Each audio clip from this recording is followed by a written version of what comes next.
ओम शांति। मीठे मीठे परमपिता परमात्मा हम आत्माओं को समझ देते हैं कि आत्मा रूप में हम आत्माओं की बहुत सारी जवाबदारी है। समझ देते हैं कि चारों तरफ जो काम क्रोध लोभ मोह अहंकार की आग लगी हुई है, वो आग हमने लगाई थी। अब शिव पिता परमात्मा के साथ बुद्धि का योग लगाकर भिन्न भिन्न तरह की आगों को मिटाना है, बुझाना है और फिर फायर ब्रिगेड बनकर द्वापर युग और कलयुग में आने वाली जो आत्माएं हैं, जिनके अंदर काम क्रोध लोभ मोह अहंकार की अग्नि ने विकराल रूप ले रखा है, उस अग्नि को बुझाने का कार्य करना है। तो जब अपनी बुझी होगी तो हम दूसरों की बुझा सकेंगे। ये ऊंची जवाबदारी है हमारी, जिसको बुद्धि में रखते हुए हमें पवित्र भव योगी भव का वरदान फलीभूत करना है। हम आत्माओं को भिन्न भिन्न विधियों से सर्व तरह के बनाए हुए बंधनों से मुक्त करने का रास्ता बताने वाले सच्चे सच्चे परमपिता परमात्मा जी का हम सब तहे दिल से धन्यवाद करेंगे।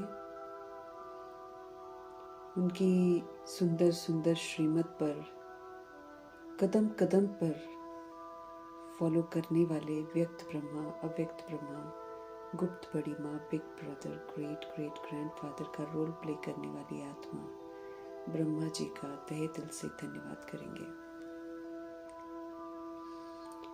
धन्यवाद करते हुए दोनों जबरदस्त लाइट्स को हाजिर नाजिर करते हुए मीठे मीठे परमपिता परमात्मा जी के महावाक्य हम सब उन्हीं से समझेंगे। ये जो समझ है पूरे वायुमंडल में फैले, तत्वों में फैले, प्रकृति में फैले, दिल से दुआ करेंगे। उनकी जो समझ है वो यूनिवर्स में मौजूद आकारी और साकारी शरीरों में सभी आत्माओं तक पहुँचे। हर आत्मा परमात्मा के साथ अपना संबंध जोड़े और अपने आप को बंधनों से मुक्त करे। ये दिल से दुआ करनी है। मीठे मीठे परमपिता परमात्मा जी की समझ उन आत्माओं तक पहुँचे जो इस समय वृद्ध शरीरों में है। दैहिक से बुद्धि का योग हटकर परमात्मा की तरफ लगे, ये दिल से दुआ करेंगे। उन आत्माओं तक प्रभु जी की समझ पहुँचे जो हमारे साथ नकारात्मकता से जुड़े हुए हैं। उनका भी बुद्धि का योग हमसे हटे, परमात्मा से लगे। उन आत्माओं तक प्रभु जी की समझ पहुँचे जो हमारे साथ लौकिक में कनेक्टेड है। सभी का बुद्धि का योग देहधारियों से हटकर परमात्मा से लगे। उन आत्माओं तक प्रभु जी की समझ पहुँचे जो रोज दुखी होकर, परेशान होकर शरीरों को अचानक अचानक छोड़ रहे हैं। सभी आत्माओं तक प्रभु जी की समझ पहुँचे। हर आत्मा को परमात्मा सुकून मिले, दिल से दुआ करेंगे। मीठे मीठे परमपिता परमात्मा जी की समझ उन आत्माओं तक पहुँचे जो इस समय गर्भ जेल में प्रवेश कर गए हैं। परमात्मा जी की समझ वहां तक पहुँचे, दिल से दुआ करेंगे। मीठे मीठे परमपिता परमात्मा जी की समझ उन आत्माओं तक पहुँचे जो हॉस्पिटलों में पीड़ित हैं, घरों में पीड़ित अवस्था में हैं, जो प्राकृतिक आपदाओं की शिकार हो गई हैं, जो माया के प्रकोप के कारण अलबेली हो गई हैं, तंत्र मंत्र के कारण अलबेली हो गई हैं, उन तक प्रभु जी की समझ पहुँचे। जो वाम मार्ग में चली गई हैं, उन आत्माओं के प्रति भी प्रभु जी के महावाक्य समर्पित करेंगे। और जो जाने वाली हैं सब तक बाबा की समझ पहुँचे, ताकि आत्माएं गलत कर्म न करें। कुमार कुमारियों के शरीर में जो आत्माएं हैं, जो छोटे शरीरों में आत्माएं हैं, सब तक बाबा की समझ पहुँचे। आत्माएं सुरक्षित रहें, पवित्रता की छत्र छाया में रहें। दिल से दुआ करेंगे। अपनी संस्था बनाकर बैठे हैं, खुद भी गुमराह हैं, दूसरों को भी गुमराह कर रहे हैं। उन आत्माओं तक बाबा की समझ पहुँचे। भिन्न भिन्न सत्ताओं के प्रति, भिन्न भिन्न वर्गों के प्रति, भिन्न भिन्न मठ पंथों के प्रति, धर्म के नाम पर, जाति के नाम पर बटी हुई आत्माएं, देश के नाम पर, एरिया के नाम पर बटी हुई आत्माएं, सभी आत्माओं को सद्बुद्धि आए, सब तक प्रभु जी की समझ पहुँचे, सबको उल्टे कर्मों से वैराग आए। दिल से दुआ करेंगे। उन आत्माओं तक बाबा की समझ पहुँचे जो वैश्य और गणिका का पाठ बजा रही हैं। दैहिक धंधों से उनको वैराग आ जाए। जो उनसे ये दैहिक धंधे करवाते हैं उनको वैराग आ जाए। यादव, कौरव, यवनों तक प्रभु जी की समझ पहुँचे। दिल से हम दुआ करेंगे। भूत प्रेत आत्माएं जो बनकर भटक रही हैं उन तक प्रभु जी की समझ पहुँचे। तंत्र मंत्र, रिद्धि सिद्धि करने वाली जितनी भी आत्माएं हैं, तांत्रिक बने हुए हैं, अघौरी बने हुए हैं, सभी आत्माओं तक प्रभु जी की समझ पहुँचे। आत्मा फिर से अपने स्वधर्म में लौटे, दुख देने वाले कर्म न करके आत्माएं फिर से सुख स्वरूप बने, अपनी ओरिजिनलिटी में लौटे। दिल से दुआ करेंगे। जो अंग तस्करियां कर रहे हैं, जो तरह तरह के नशों में धुत हैं, उन तमाम आत्माओं तक प्रभु जी की समझ पहुँचे। हर आत्मा अपने स्वधर्म में लौटे। दिल से दुआ करेंगे। उन जगहों पर, उन लोगों तक प्रभु जी की समझ पहुँचे जहाँ अभी तक पहुँची ही नहीं है। इन्हीं दुआओं के साथ हम सब अपने लिए भी दुआ करेंगे कि जो समझ बाबा हमको दे रहे हैं उस समझ को हम अमल में जरूर लाएं। जिससे बाबा बोल रहे हैं कि कदम कदम श्रीमत पर चलना है, तो कदम कदम श्रीमत पर चलकर हम आत्माएं सब तरह के पापों से मुक्त रहें। दिल से हम सब दुआ करेंगे। दुआ करते हुए अब देखेंगे कि आज हमारे परमपिता परमात्मा किस विधि से हम आत्माओं को जलती हुई दुनिया की आग बुझाने की समझ देते हैं। मीठे मीठे बाबा बोले, मीठे बच्चे, मोस्ट बिलवड शिव बाबा आए हैं तुम बच्चों को विश्व का मालिक बनाने के लिए, तो तुम उनकी श्रीमत पर चलो। भगवान भिन्न भिन्न विधियों से हमको बताते रहते हैं कि वो क्यों आए हैं। वो यूं ही समय नहीं बिताने आते हैं, वो बहुत महत्वपूर्ण कार्य करते हैं जो हम आत्माओं के हित में होता है। तो उस महत्वपूर्ण कार्य में हमको मददगार बनना है। तो मीठे मीठे बाबा हम आत्माओं को समझ देते हैं। मीठे बच्चे, मोस्ट बिलवड शिव बाबा आए हैं तुम बच्चों को विश्व का मालिक बनाने के लिए, गुलामियों से मुक्त करके हमको पूरे विश्व का मालिक बनाने के लिए आए हैं। तो बाबा कहते हैं विश्व का मालिक बनना है तो फिर उनकी श्रीमत पर चलो। ब्रह्मा जी श्रीमत पर चलकर ही तो मालिक बने हैं, तो हमको भी अगर मालिक बनने का है तो फिर बाबा हमें भी कहते हैं कि आप श्रीमत पर चलो। श्रीमत बनाती है विश्व का मालिक, श्रीमत बनाती है देवता। तो फिर जब चलेंगे तभी तो बनेंगे हम। इस बात पर हमारा ध्यान खिंचवाते रहते हैं भिन्न भिन्न विधियों से। तो याद रखना है मोस्ट बिलवड, इनसे ज्यादा प्यारा और कोई नहीं है। तो मोस्ट बिलवड हमारे शिव पिता परमात्मा हम आत्माओं को विश्व का मालिक बनाने के लिए आए हैं, इसलिए हमारा ध्यान खिंचवाते हैं कि श्रीमत बहुत महत्वपूर्ण है, श्रीमत पर चलो। प्रश्न है, मनुष्य परमात्मा के बारे में कौन सी दो बातें एक दूसरे से भिन्न बोलते हैं? मनुष्य परमपिता परमात्मा को लेकर कौन सी दो बातें हैं जो एक दूसरे से बिल्कुल अलग बोलते हैं? उत्तर है मीठे बाबा का, एक और तो कहते हैं कि परमात्मा अखंड ज्योति है, और फिर दूसरी ओर कह देते हैं कि वो नाम रूप से न्यारा है। अब ज्योति जो है, बाबा कहते वो एक रूप ही तो है। तो दो दो बातें करती हैं मनुष्य आत्माएं। एक और कहते हैं कि परमात्मा अखंड ज्योति है, वो जगती ही रहती है, कभी खंडित नहीं होती है। फिर दूसरी ओर फिर कह देते हैं कि भगवान नाम रूप से न्यारा है, उनका ना नाम है और उनका ना रूप है। अब ये दोनों बातें एक दूसरे से भिन्न हो जाती हैं। यथार्थ रूप से न जानने के कारण ही फिर पतित बनते जाते हैं। जब यथार्थ रूप से नहीं जानते हैं, एक्यूरेसी से नहीं जानते हैं, तो फिर पतित बनते जाते हैं। बाप जब आते हैं तब अपनी सही पहचान देते हैं।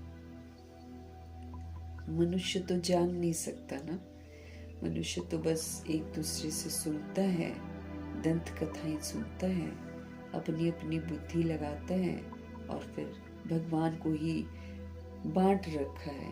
क्रिश्चियन का भगवान अलग, मुस्लिम का भगवान अलग, और हिंदू का भगवान अलग, सिख का भगवान अलग। इसी को लेकर तो धर्म के नाम पर युद्ध खड़ा है।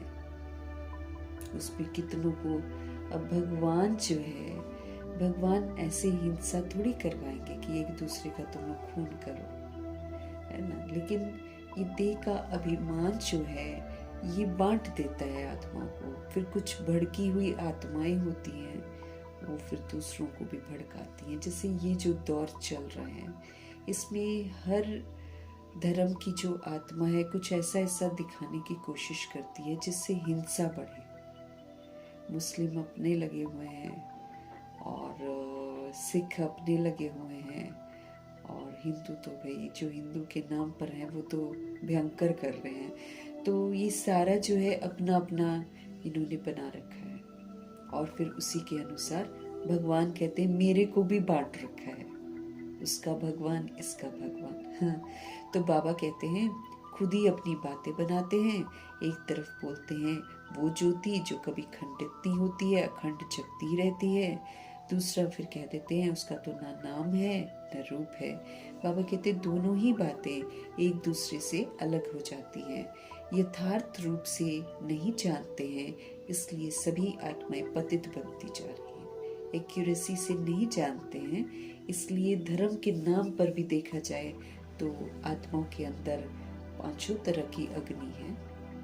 धर्म कहते रहते हैं काम अग्नि भी है, क्रोध अग्नि भी है, लोभ भी है, मोह भी है, अहंकार भी है, सारी आग लगी हुई है सबको। तो यथार्थ रूप से न जानने के कारण फिर भगवान को कहते कहते, अपनी परिभाषा देते देते पतित भी बनते जाते हैं। वरना तो भगवान तो पवित्रता का सागर है। अगर उनको जानेंगे तो वो तो फिर पवित्र बन जाएंगे हम, फिर तो हम सारे एक सूत्र में बन जाएंगे। ये जो देह का धर्म है, इससे बिल्कुल हम अलग हो जाएंगे। ये तो सारा हिंदू मुस्लिम सिख ईसाई किसका धर्म है? बॉडी का धर्म है। बॉडी खत्म, रिलीजन खत्म। उसमें जो सोल पार्ट बजा रही थी, दूसरा बॉडी लेगी, जिसके घर में पैदा होगी वो धर्म। ऐसे तो बाबा कहते हैं यथार्थ रूप से कोई नहीं जानते हैं, इसलिए सब पतित ही बनते जा रहे हैं। शिव बाबा जब आते हैं ना, तब अपनी सही पहचान हमको देते हैं। हमारे शिव पिता परमात्मा जब सृष्टि रूपी ड्रामा में प्रवेश करते हैं, तब हमें अपनी पहचान खुद देते हैं। और ऐसा होता भी है कि एक पिता जो है वो अपना परिचय देता है बच्चे को। बच्चा थोड़ी दे सकता है परिचय। अब जो छोटा सा बच्चा पैदा होता है, उसको सिखाया जाता है कि ये तुम्हारे फादर हैं, ये तुम्हारी मदर है। सिखाया जाता है। कौन सिखाता है? बाप ही तो सिखाता है। अब यहाँ पूरी दुनिया में भगवान को लेकर बहुत सारा कन्फ्यूजन है, इसीलिए तो कोई बता नहीं सकता है कि भगवान कौन है। सारे तो बच्चे हैं, चाहे क्रिश्चियन बन गए हों, चाहे सिख बन गए हों, सभी तो बच्चे ही हैं ना भगवान जी के। तो कैसे भगवान जी का सत्य बताएंगे? इसलिए भगवान स्वयं सृष्टि रूपी ड्रामा में प्रवेश करते हैं और फिर अपनी सही पहचान देते हैं। गीत है मरना तेरी गली में, जीना तेरी गली में, है ना, कि भगवान का यूं तो भक्ति मार्ग का गीत है, लेकिन ब्रह्मा जी ये बोलते हैं कि जब हम आपके बन गए ना, बस अब तो जीना भी आप ही के साथ है तो मरना भी यहीं पर है। ऐसा करके वो इस गीत का स्पष्टीकरण करते हैं। ओम शांति। बच्चों ने गीत सुना, जब कोई मरते हैं तो बाप के पास जन्म लेंगे, है ना। कहने में यही आता है कि बाप के पास जन्म लिया, माँ का नाम नहीं लेते हैं, है ना। कहीं भी लिखो तो फादर्स नेम लिखते हैं। तो बच्चों ने गीत सुना कि जब कोई मरते हैं तो बाप के पास जन्म लेंगे। कहने में यही आता है कि बाप के पास जन्म लिया, माँ का नाम नहीं लेंगे, बधाइयाँ बाप को दी जाती हैं। अभी तुम बच्चे जानते हो हम आत्माएं हैं, है ना। अभी हम जानते हैं कि हम सभी आत्माएं हैं। वो हो गई शरीर की बात जो दुनिया में बोलते हैं, वो तो शरीर का बाप बोलेंगे, है ना, कि शरीर का बाप है, ये शरीर का बच्चा है। लेकिन असल में कौन खेल खेल रही है? आत्मा खेल रही है। आत्मा का बाप परमात्मा है, वो फिर बॉडी का बाप भी नहीं होता है। बाबा कहते हैं अभी तुम बच्चे जानते हो कि हम सभी सोल्स हैं, और वो हो गई शरीर की बात। एक शरीर छोड़कर फिर दूसरे बाप के पास जाती है आत्मा। वहाँ पर क्या होता है, आत्मा एक शरीर छोड़ती है और फिर दूसरा बाप के पास जाकर, दूसरे बाप के पास जाकर लेती है। तुमने 84 जन्मों में 84 साकारी बाप किए हैं।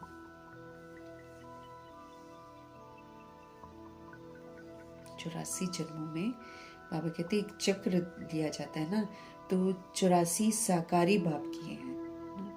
तो साकारी बाप किए हैं, वास्तव में असुल हो निराकार बाप के बच्चे। ऐसे तो 83 हम बॉडी लेते हैं, 83 जो पूरा बॉडी लेती है वो 83 बॉडी लेती है। फिर 84वां में तो शिव बाबा मिलते हैं, है ना। तो शिव बाबा को ही फिर हर तरह का बाप मानते हैं ना। साकार में भी उनको देखेंगे, निराकार में भी उन्हीं को देखेंगे, है ना। ब्रह्मा जी के लिए तो यही होता है, क्योंकि हमारे लिए तो अलौकिक फादर हो जाते हैं ब्रह्मा जी, लेकिन ब्रह्मा जी के लिए सब कुछ शिव बाबा ही होते हैं। हमारे लिए 84वां फादर भी होता है। अगर हम 84 जन्म लेते हैं ना, तो फिर हमारे लिए 84वां फादर ब्रह्मा जी होते हैं, प्रजापिता ब्रह्मा।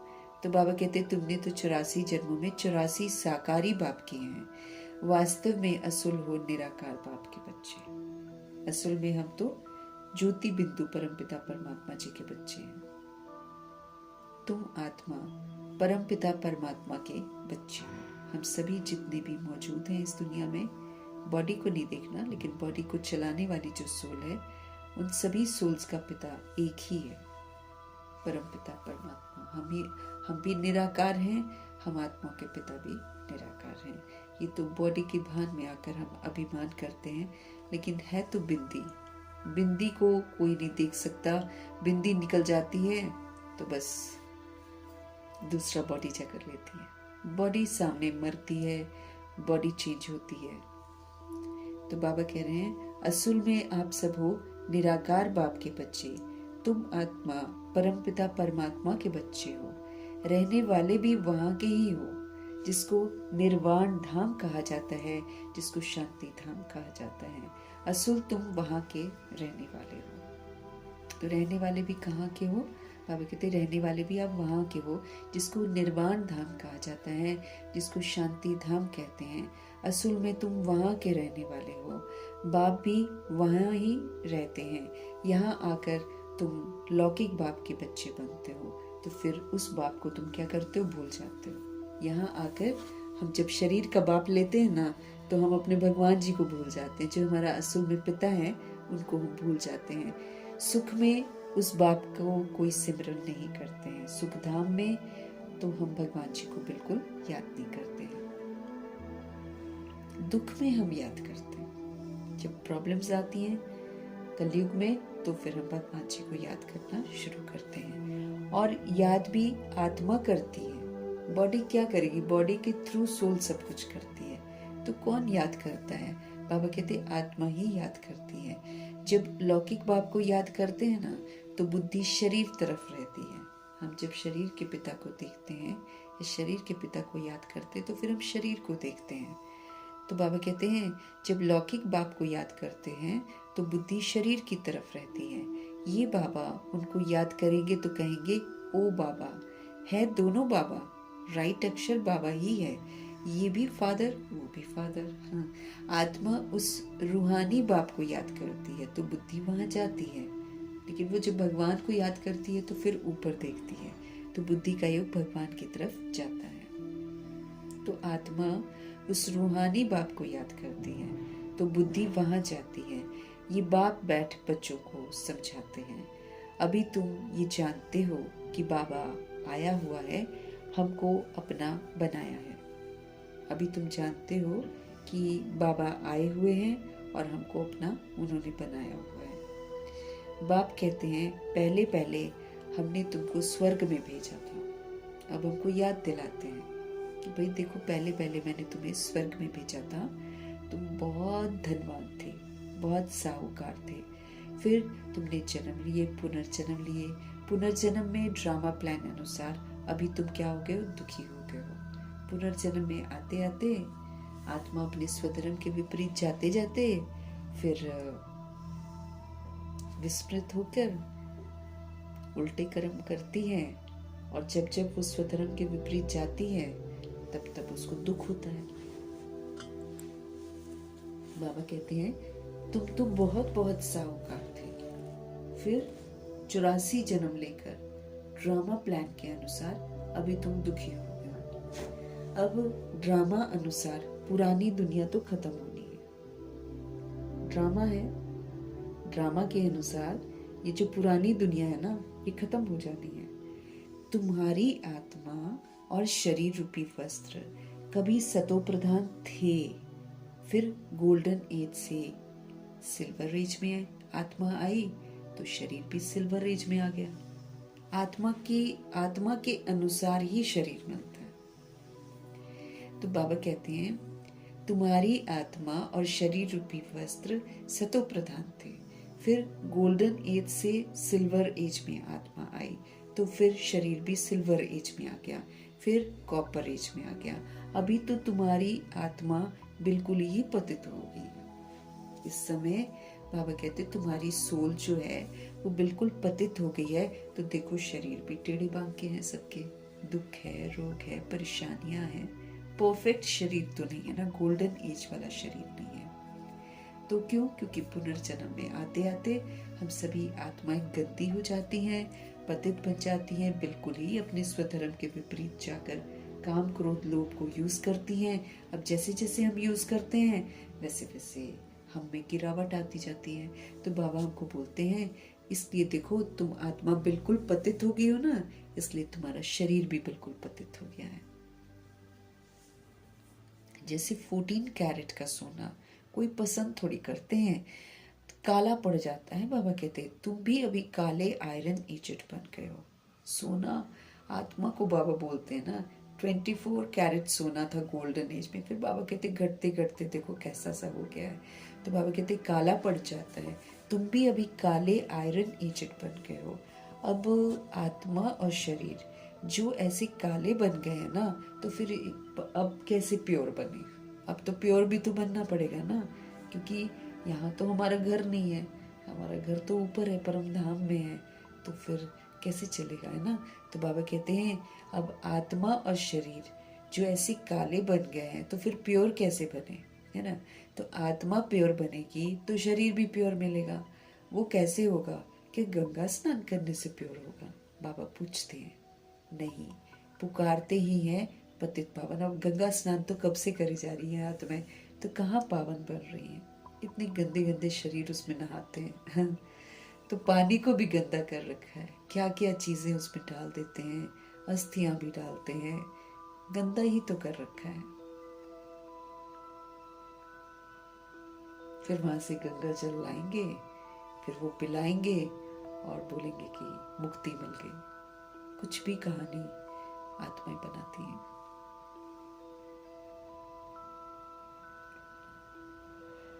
बाबा कहते हैं आत्मा प्योर बने तो फिर उसको शरीर भी प्योर मिले। वो कैसे होगा? क्या गंगा स्नान करने से होगा? नहीं, पुकारते ही है, हे पतित पावन। ये आत्मा कहती है, हे पतित पावन। बुद्धि पारलौकिक बाप की तरफ चली जाती है। हे बाबा, देखो बाबा अक्षर ही कितना मीठा है। भारत में ही बाबा बाबा कहते हैं। अभी तुम आत्म अभिमानी बन बाबा के बने हो। अब हम अपने आप को सोल समझते हैं।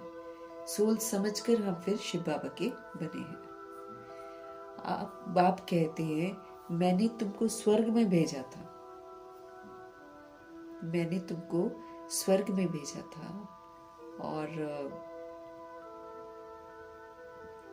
नया शरीर धारण किया था आपने। बाबा कहते अब तुम क्या बन गए हो?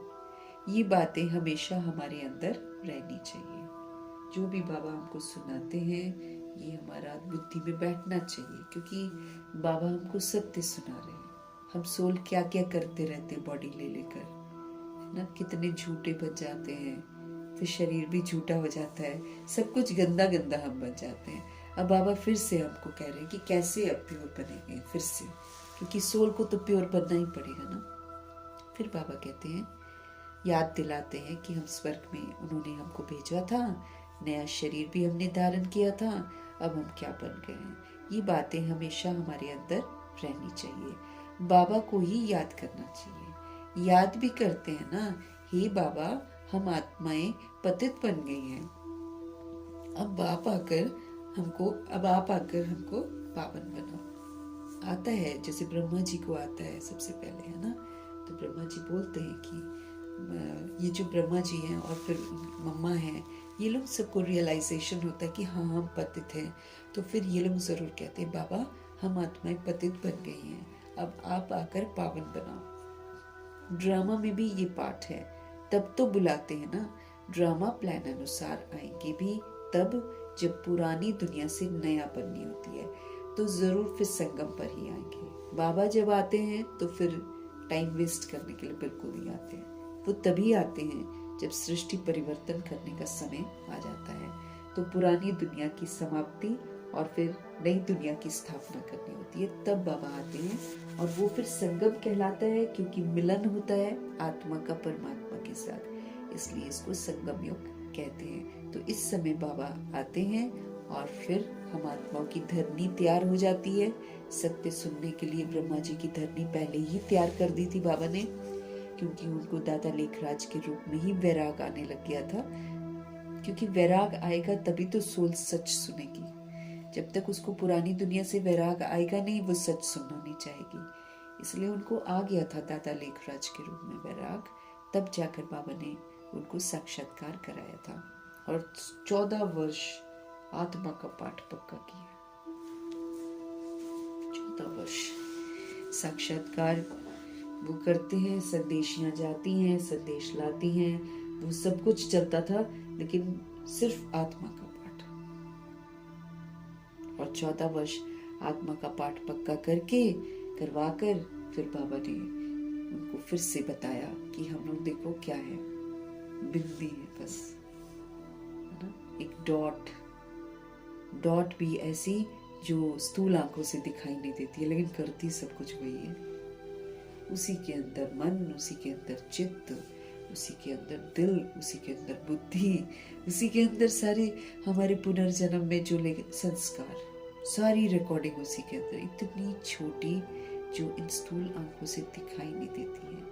बाबा इसको फिर कुदरत कहते हैं। तो बाबा आकर हम आत्माओं को फिर समझ देते हैं कि देखो बिंदी है, अब असलियत यही है, बाबा कहते हैं। तो असलियत जो है ना, फिर उसमें बाबा कहते हैं अब इसमें टिक जाओ। झूठ का विस्तार जितना भी कर लो, झूठ तो खत्म हो जाएगा, झूठ तो चलेगा नहीं ना।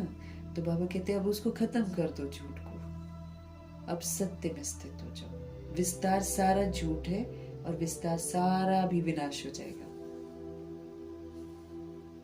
वो तो देह अभिमान में किया हुआ विस्तार है ना, तो बाबा कहते हैं वो तो सारा खत्म हो जाएगा।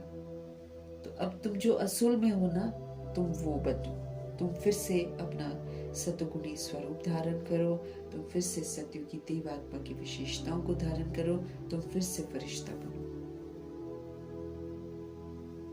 जो तुम्हारी असलियत है अनादि आदि, उस असलियत में अब जी कर मुझे सबूत दो, तो हम नई दुनिया की स्थापना करते हैं।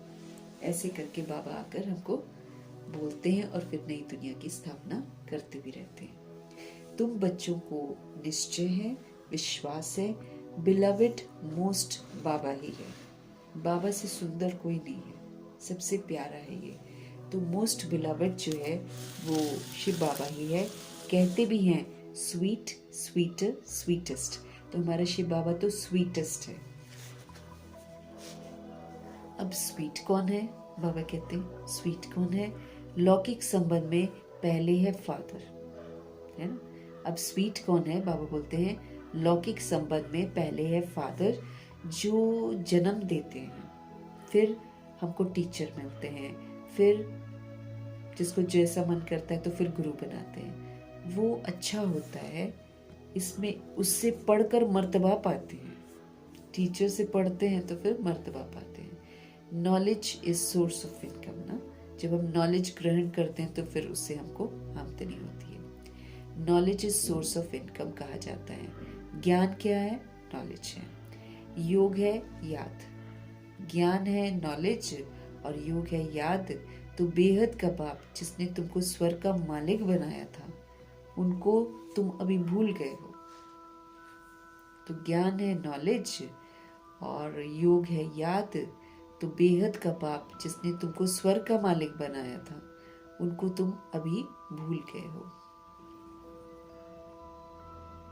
शिव बाबा कैसे आया किसी को भी पता नहीं। शिव बाबा कैसे आया किसी को पता नहीं है। चित्रों में भी क्लियर दिखाया है कि ब्रह्मा द्वारा स्थापना शिव बाबा कराते हैं। चित्रों में भी क्लियर दिखाया है कि ब्रह्मा द्वारा स्थापना कौन कराते हैं? शिव बाबा कराते हैं। श्री कृष्ण कैसे राजयोग सिखाएगा?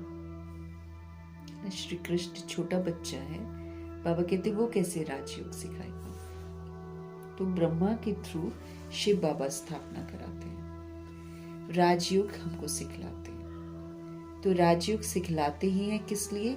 सत्युग के लिए, कि राजा बनो, है ना, राजयोगी बनो और परमात्मा से कनेक्टेड रहो। क्योंकि जब हम आत्मा राजा बनते हैं तभी हमारा कनेक्शन बाबा से जुड़ता है। इसलिए राजयोगी, अब राजा बनकर कर्म इंद्रियों से कार्य कराना है। मन बुद्धि से, कंट्रोलिंग पावर, रूलिंग पावर से हमको कार्य कराना है।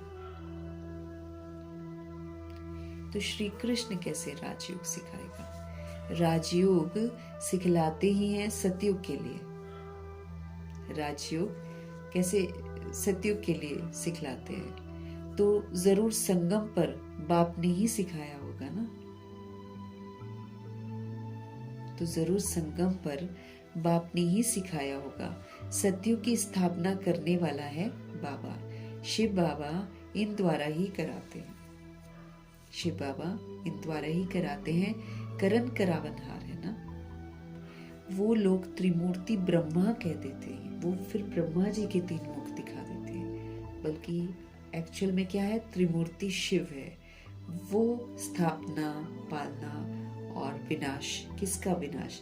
आसुरीपन का विनाश, है ना, गलत संस्कारों का विनाश करना सिखाते हैं। और वो भी अहिंसक विधि से, समझ से। उसको यूज नहीं करो तो फिर उसको हम मर्ज कर देंगे। यूज करते हैं तो वो इमर्ज हो जाता है, और जब हम यूज ही नहीं करेंगे तो मर्ज हो जाएगा।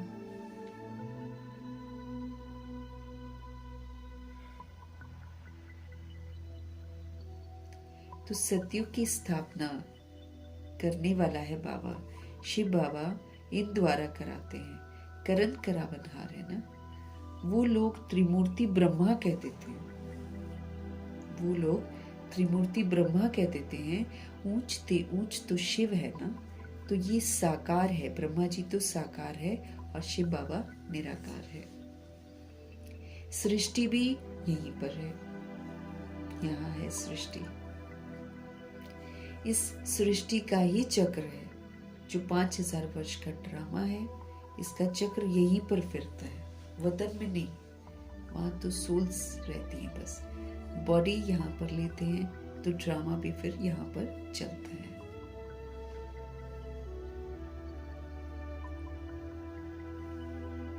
बाबा कहते सृष्टि भी यहाँ पर ही है। इस सृष्टि का ये चक्र है जो फिर घूमता रहता है, फिरता रहता है, रिपीट होता रहता है। हर 5000 वर्ष के बाद हूबहू रिपीट होता है।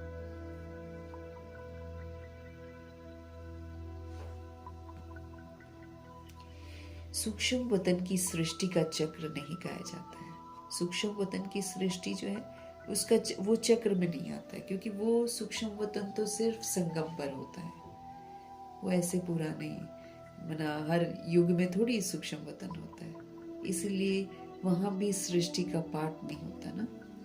बाबा कहते सूक्ष्म वतन की सृष्टि का चक्र नहीं गाया जाएगा। वर्ल्ड की हिस्ट्री ज्योग्राफी तो मनुष्यों की रिपीट होती है। ह्यूमन बींग्स की हिस्ट्री ज्योग्राफी, इस दुनिया में जो पार्ट बजाते हैं ना, ये बाबा कहते रिपीट होता है। वो यहाँ की बात है। सतयुग त्रेता, बीच में जरूर फिर संगम युग भी चाहिए। सतयुग त्रेता होता है, फिर बीच में संगम युग चाहिए, नहीं तो कलयुग को सतयुग कौन बनाए।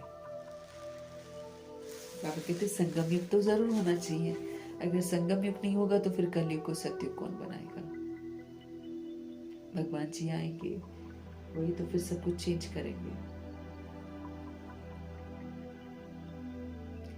नर्कवासियों को स्वर्गवासी बनाने बाप संगम पर आते हैं। हम सभी आत्माएं नर्कवासी बन जाते हैं, तो नर्कवासियों को स्वर्गवासी बनाने के लिए बाप संगम पर आते हैं। ये तो highest authority, God fatherly government है।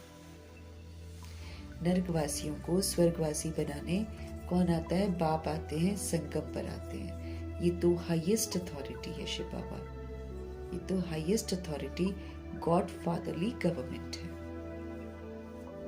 ये तो highest authority God fatherly government है। हम तो इस सरकार के अंदर हैं। दुनिया की सरकार क्या कुछ नहीं है, वो तो सारा भी विनाश हो जाएगा ना। अहंकार में सब एक दूसरे को खत्म करेंगे अभी। लेकिन हमारा तो क्या है, हमारा तो highest authority God fatherly government है। अब हमको इस गवर्नमेंट की बात सुननी है। यहाँ की गवर्नमेंट के जो कायदे हैं उस पर हमको चलना है। दुनिया के कायदे से नहीं चलना, क्योंकि दुनिया का कायदा तो बेकायदा है, वो तो सारा झूठ ही झूठ है। उसमें तो नहीं जाना है हमको। तो अब गॉड फादरली गवर्नमेंट जो हाईएस्ट अथॉरिटी है, इस गवर्नमेंट के अनुसार चलना है। साथ में फिर यहाँ पर धर्मराज भी है। यहाँ पर ये वाला गॉड फादरली गवर्नमेंट में यहाँ तो धर्मराज जी भी है। आत्मा कहती है मुझ निर्गुण हारे में कोई गुण नहीं। भक्ति में गाते हैं ऐसे कि आत्मा कहती है कि मुझ निर्गुण हारे में कोई गुण नहीं, मेरे अंदर कोई भी गुण नहीं है। कोई भी देवता के मंदिर में जाएंगे तो उनके आगे ऐसे कहेंगे, कहना चाहिए बाप को। बाबा कहते क्या करते हैं, ये जो कहते ना मुझ निर्गुण हारे में कोई गुण नहीं, तो बाबा कहते पता है कहाँ जाकर बोलते हैं? देवताओं के आगे जाकर बोलते हैं, मंदिरों में। उनको बोलने से, जड़ मूर्ति को बोलने से क्या होगा, है ना। तो मुझ निर्गुण हारे में कोई गुण नहीं, कोई भी देवता के मंदिर में जाएंगे ना तो उनके आगे ऐसे कहते हैं। कहना चाहिए शिव बाबा को। उनको छोड़ ब्रदर्स देवताओं को आकर लगे। ब्रदर्स ही है ना, आत्मा भाई है ना। तो फिर बाबा कहते जाकर देवताओं को बोलते रहते हैं हम निर्गुण हारे में कोई गुण नहीं। जबकि बाबा कहते हैं ये तो भगवान जी को बोलना चाहिए ना, तब तो भगवान गुण देंगे।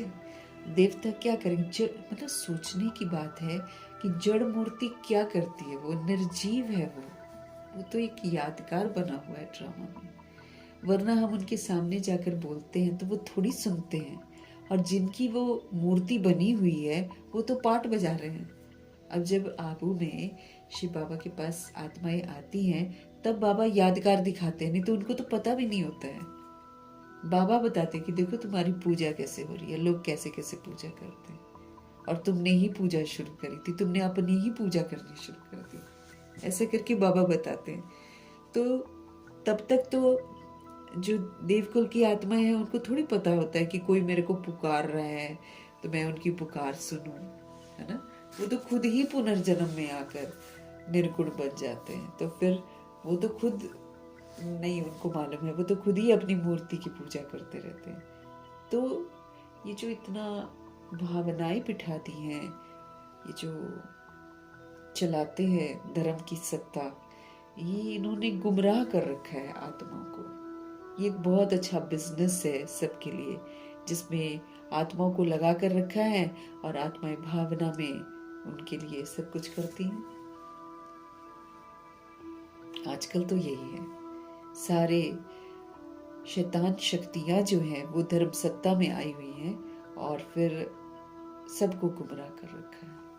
इतने बड़े बड़े अखाड़ों में इतनी जनता आती है, कितना कितना पैसा लुटा के जाती है, और ये लोग आराम से दंत कथाएं सुनाते हैं झूठी, शिव पुराण झूठी सुनाते हैं, विष्णु पुराण झूठी सुनाते हैं, और फिर और भी बड़े सारे रामायण सुना, सब झूठ सुना सुना के झूठे झूठे आंसू बहा बहा कर आत्माओं को इतना इमोशनल कर देते हैं कि आत्माएं तो बस फिदा ही हो जाती हैं उन पर। और अब पकड़े भी जाते हैं, लेकिन चूंकि सत्ताएं ही इस समय भ्रष्ट हो गई हैं, इसलिए उनको कोई कुछ नहीं कह पाता। पकड़े भी जाते हैं कि अंग तस्करियां कर रहे हैं, उल्टे काम कर रहे हैं, पकड़े भी जाते हैं, लेकिन तो भी कलयुग है ना, तो कलयुग में तो भ्रष्टाचारी का ही राज्य होगा, इसीलिए भ्रष्टाचार जीतेगा यहाँ पर कुछ समय तक, कलयुग के समय तक जीतेगा, फिर इसका विनाश होगा। तो बाबा कहते देवताएं तो ब्रदर्स हैं, जिनकी जड़ मूर्तियों के जाकर कहते हैं, आगे जाकर कहते हैं, मुझ निर्गुण हारे में कोई गुण नहीं। बाबा कहते हैं ब्रदर्स से तो कुछ भी मिलना नहीं है। अभी जैसे मंदिर वगैरह तोड़ रहे हैं ना, अब आत्माएं कितनी भावुक हो रही हैं, लेकिन यही सत्ता की आत्मा बोलती है कि देवता तो हमने बनाए हैं, है ना। वो बोलते देवता तो हमने बनाए हैं, मतलब उनका कहने का मतलब है कि मूर्तियां तो हम ही तो बनवाते हैं। और फिर बोलते हैं कि देवता तो हम बनाते हैं, बोलते फिर उसने ये भी व्यंग किया कि अगर मूर्तियां कुछ देती होती तो हम बेचते क्यों। ये भी तो एक बिजनेस है ना, मूर्ति बेचना, ये भी तो एक बहुत बड़ा बिजनेस है। तो वो बोल रहा है, सत्ता का बंदा बोल रहा है कि अब अगर मूर्तियां कुछ देती होती या मूर्तियों से कुछ मिलता होता तो हम बेचते ही क्यों। बात भी सही है है ना। अगर उससे कुछ मिलता होता तो देखो बाबा क्या बोल रहे हैं, भाइयों की पूजा करते हैं। बाबा कहते हैं ये देवताएं ब्रदर्स ठहरे ना, फिर हम आत्माएं तो भाई भाई हैं, तो देवता क्या ठहरे, ब्रदर्स, एक ही बाप के सब बच्चे हैं। अब देवता वाली आत्मा जो है वो आत्मा का बाप तो शिव बाबा ही है, तो फिर ब्रदर्स ही हो गए ना हम लोग सारे। तो फिर बाबा कहते हैं कहना चाहिए बाप को, और बाप को छोड़कर ब्रदर्स को आकर लगे हैं। ये देवताएं ब्रदर्स ठहरे ना, ब्रदर से तो कुछ भी मिलना नहीं है, ब्रदर से तो कुछ भी नहीं मिलेगा। मूर्ति सुनती ही नहीं है तो क्या देगी मेरे को, और जो जिसकी मूर्ति बनी है वो पाठ बजा रही है, उसको कहाँ पता है कि यहाँ पर कुछ कोई मांग रहा है मेरे से, और वो देगी कहाँ से वो तो खुद ही भगवान से कनेक्ट होती है,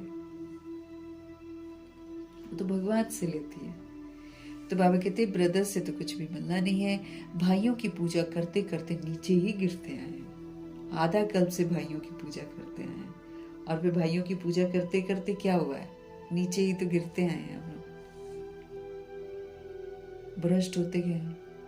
अब आज के समय में गुरु ले लो, सन्यासी ले लो, कोई भी ले लो, कहाँ सत्य मार्ग कोई दिखाता है, कोई कहता है कि पवित्र बनो, कोई कह सकता है कि देह सहित देह के सभी धर्मों को छोड़ो, अब अपने को तुम आत्मा समझो, कोई गुरु बोल सकता है क्या आज के समय में। तो फिर वो गुरु किस लिए हुआ। अगर मेरे को सदगति चाहिए वो मेरी सदगति कर देगा, अगर मेरे को कोई प्रॉब्लम होगा, मेरे को कोई दुख होगा, क्या वो मेरे दुख दूर कर सकता है? गुरु बन जाएगा, मेरे दुख दूर कर दे? अब इतने सारे अखाड़े जो बना रखे हैं, अगर लोग जाते हैं वहां पर तो क्या उनके दुख दूर हो जाते हैं? कोई ना दुख दूर होता, कोई ना दुख दूर होता। और इतने सारे अखाड़ों में से भी ना बुलाएंगे चुने हुए लोगों को, जिसके बारे में सब पता कर लेते हैं ये लोग, और पता करके फिर उसी का बारे में सब कुछ लिख लेते हैं। और फिर इनके पास इविल स्पिरिट्स भी होती हैं जो इनको बता देती हैं सारा कुछ, क्योंकि वो होती है आकारी शरीर में, तो वर्तमान में जितना बुद्धि में चलता है ना उतना तो वो कैच कर लेती हैं, बता देती हैं। उसी चक्कर में तो ये अपने अखाड़े चलाते हैं। झूठ ही झूठ है यहाँ पर। तो बाबा कहते हैं कोई गुरु बना लो, कोई किसी की गति सदगति कर सकता है, किसी को सही रास्ता बता सकता, वो तो खुद ही भगवान को नहीं जानता है, तो हमको क्या बताएगा भगवान के बारे में। लेकिन आत्माएं क्या है, अंधश्रद्धा में गुरु भी बना लेती हैं, सन्यासियों के पीछे भी कोई तो नहीं बोलता कि पवित्र बनो, कोई नहीं बोलता, कोई सही रास्ता दिखाता ही नहीं है जिसे भगवान हमको दिखाते हैं। कर्मों की गुह्य गति बताते, गुरु तो नहीं बता सकता, खुद ही नहीं जानता तो कैसे बताएगा? भगवान को ही नहीं जानता, वो कहाँ से हमको बताएगा कुछ? लेकिन वही है कि हम सब भक्ति करते करते करते करते विस्मृत होते होते इतने कमजोर हो जाते हैं ना कि हम दूसरों पर डिपेंडेंट हो जाते हैं। तो किसी ने शास्त्र पढ़ रखे होंगे, किसी ने कुछ, या परिवार वालों ने गुरु कर रखा होता है, फिर बच्चों को भी गुरु करवा देते हैं। मतलब एक डर पैदा कर देती हैं आत्माएं दूसरों के मन में। तो इसलिए लोग मूर्ति पूजा भी करेंगे ना, छोटी छोटी मूर्तियां हटाएंगे नहीं, फोटो रखेंगे हटाएंगे नहीं, एक डर बिठा दिया है कि अगर तुमने इसको हटा दिया तो ये नाराज हो जाएगा। कितनी भटक गई है आत्माएं, उसको भी भगवान, उसको भी भगवान, उसको भी भगवान, ऐसे करते हैं सब। भगवान जी हमको आकर फिर अंधश्रद्धाओं से निकालते हैं। बाबा कह रहे हैं ये इनसे तुमको कुछ मिलने वाला नहीं है, कुछ नहीं मिलना है। देवी देवताओं को पूजा करने से कुछ नहीं मिलना है हमको। भाइयों की पूजा करते करते नीचे ही गिरते आए, फिर हम द्वापर युग से गिरावट देख सकते हैं ना। जब पहले शिव की करी भक्ति ब्रह्मा जी ने, फिर साथ साथ गलत भी होता गया, तो फिर बेचैन हो गई आत्मा, फिर अपने ही जो वो होंगे ना संस्कार बुद्धि में है, उसी के अनुसार फिर खुद के ही जड़ चित्र बनाकर फिर धीरे धीरे धीरे धीरे मूर्ति पूजा तो बहुत ही बढ़ जाती है। इसलिए अब ये जो सत्ताएं हैं ये मूर्तियां तोड़ रही हैं, मूर्ति भी तोड़, पहले तो चलो मस्जिद तोड़, अब तो मंदिर भी तोड़ रहे हैं। कलयुग सत्ता है ना, तो कलयुगी सत्ता फिर ऐसे करेगी ही करेगी। कलयुग के अनुसार वो अपना पार्ट एक्यूरेट बजा रहे हैं, सत्ताओं वाले हैं। चाहे वो धर्म की सत्ता हो, चाहे भक्ति की सत्ता हो, चाहे विज्ञान की हो, चाहे राज्य सत्ता हो, अपने कलयुग के अनुसार वो अपना एक्यूरेट पार्ट बजा रहे हैं, क्योंकि वो ऐसा करेंगे तभी विनाश होगा। अब तुम बच्चे जानते हो, बाबा आए हुए हैं, उनसे हमको वर्षा मिलता है, बाप को ही नहीं जानते हैं, और फिर क्या कह देते हैं, भगवान कण कण में है, भगवान तुम्हारे में भी है, भगवान मेरे में भी है। फिर बाबा पूछते हैं कि जब तुम्हारे अंदर है, फिर तुम गुरुद्वारे में, मंदिरों में क्या करने जाते हो, तीर्थों में करने क्या जाते हो, क्यों पढ़ते हो किताबें, धार्मिक किताबें, जब तुम्हारे अंदर ही हैं। फिर बाबा आकर हमको बताते हैं कि याद है भगवान की सबके अंदर, लेकिन परिचय तो भगवान ही आकर देते हैं। बाकी भगवान किसी के अंदर रहेंगे तो आज ऐसे मारेंगे क्या किसी को, ऐसे बांटेंगे, किसी से पानी छीन लेंगे, किसी से जमीन छीन लेंगे, किसी से घर छीन लेंगे क्या? अगर भगवान सबके अंदर होगा तो ऐसे करेंगे क्या? भगवान होंगे इस धरा पर तो ऐसी दुनिया होगी। इतनी अस्त व्यस्तता है, इतनी मार धाड़ है, इतनी परेशानियां हैं, है ना। बाबा ने जैसे बोला था कि सरकार जीना मुश्किल कर देगी, तो आजकल कलयुग में तो वही स्वरूप बनता चला जा रहा है। अभी आगे चलकर तो और भी परेशान कर देगी, वरना सब कंगाल ही हो जाने वाले हैं, वैसे ही हो गए हैं। आप देखो भारत की हालत क्या हो गई है, जरा जगह जगह आप देखो, कुछ भी बनाते हैं करोड़ों रुपया कहते हैं उसमें लगाया है,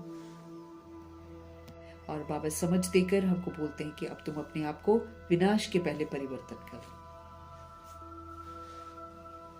तो पूजा कर करके हम बिल्कुल काम, क्रोध, लोभ, मोह, अहंकार के भी तो शिकार हो गए।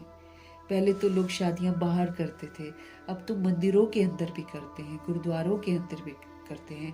अब तो जो पहले पंडित ब्राह्मण हुआ करते थे तो वो पवित्र हुआ करते थे, वही राखी बांधा करते थे घर घर जाकर, और अभी तो वही ब्राह्मण मंदिरों के अंदर ही रहते हैं, वहीं पर बच्चे पैदा हो रहे होते हैं, वहीं पर शादियां हो रही होती हैं, वहीं पर पूजा भी हो रही होती है। तो सारा भ्रष्टाचारी बन रहा है ना, इसलिए सब कुछ टूटना ही टूटना है, सब कुछ तोड़ा जाएगा।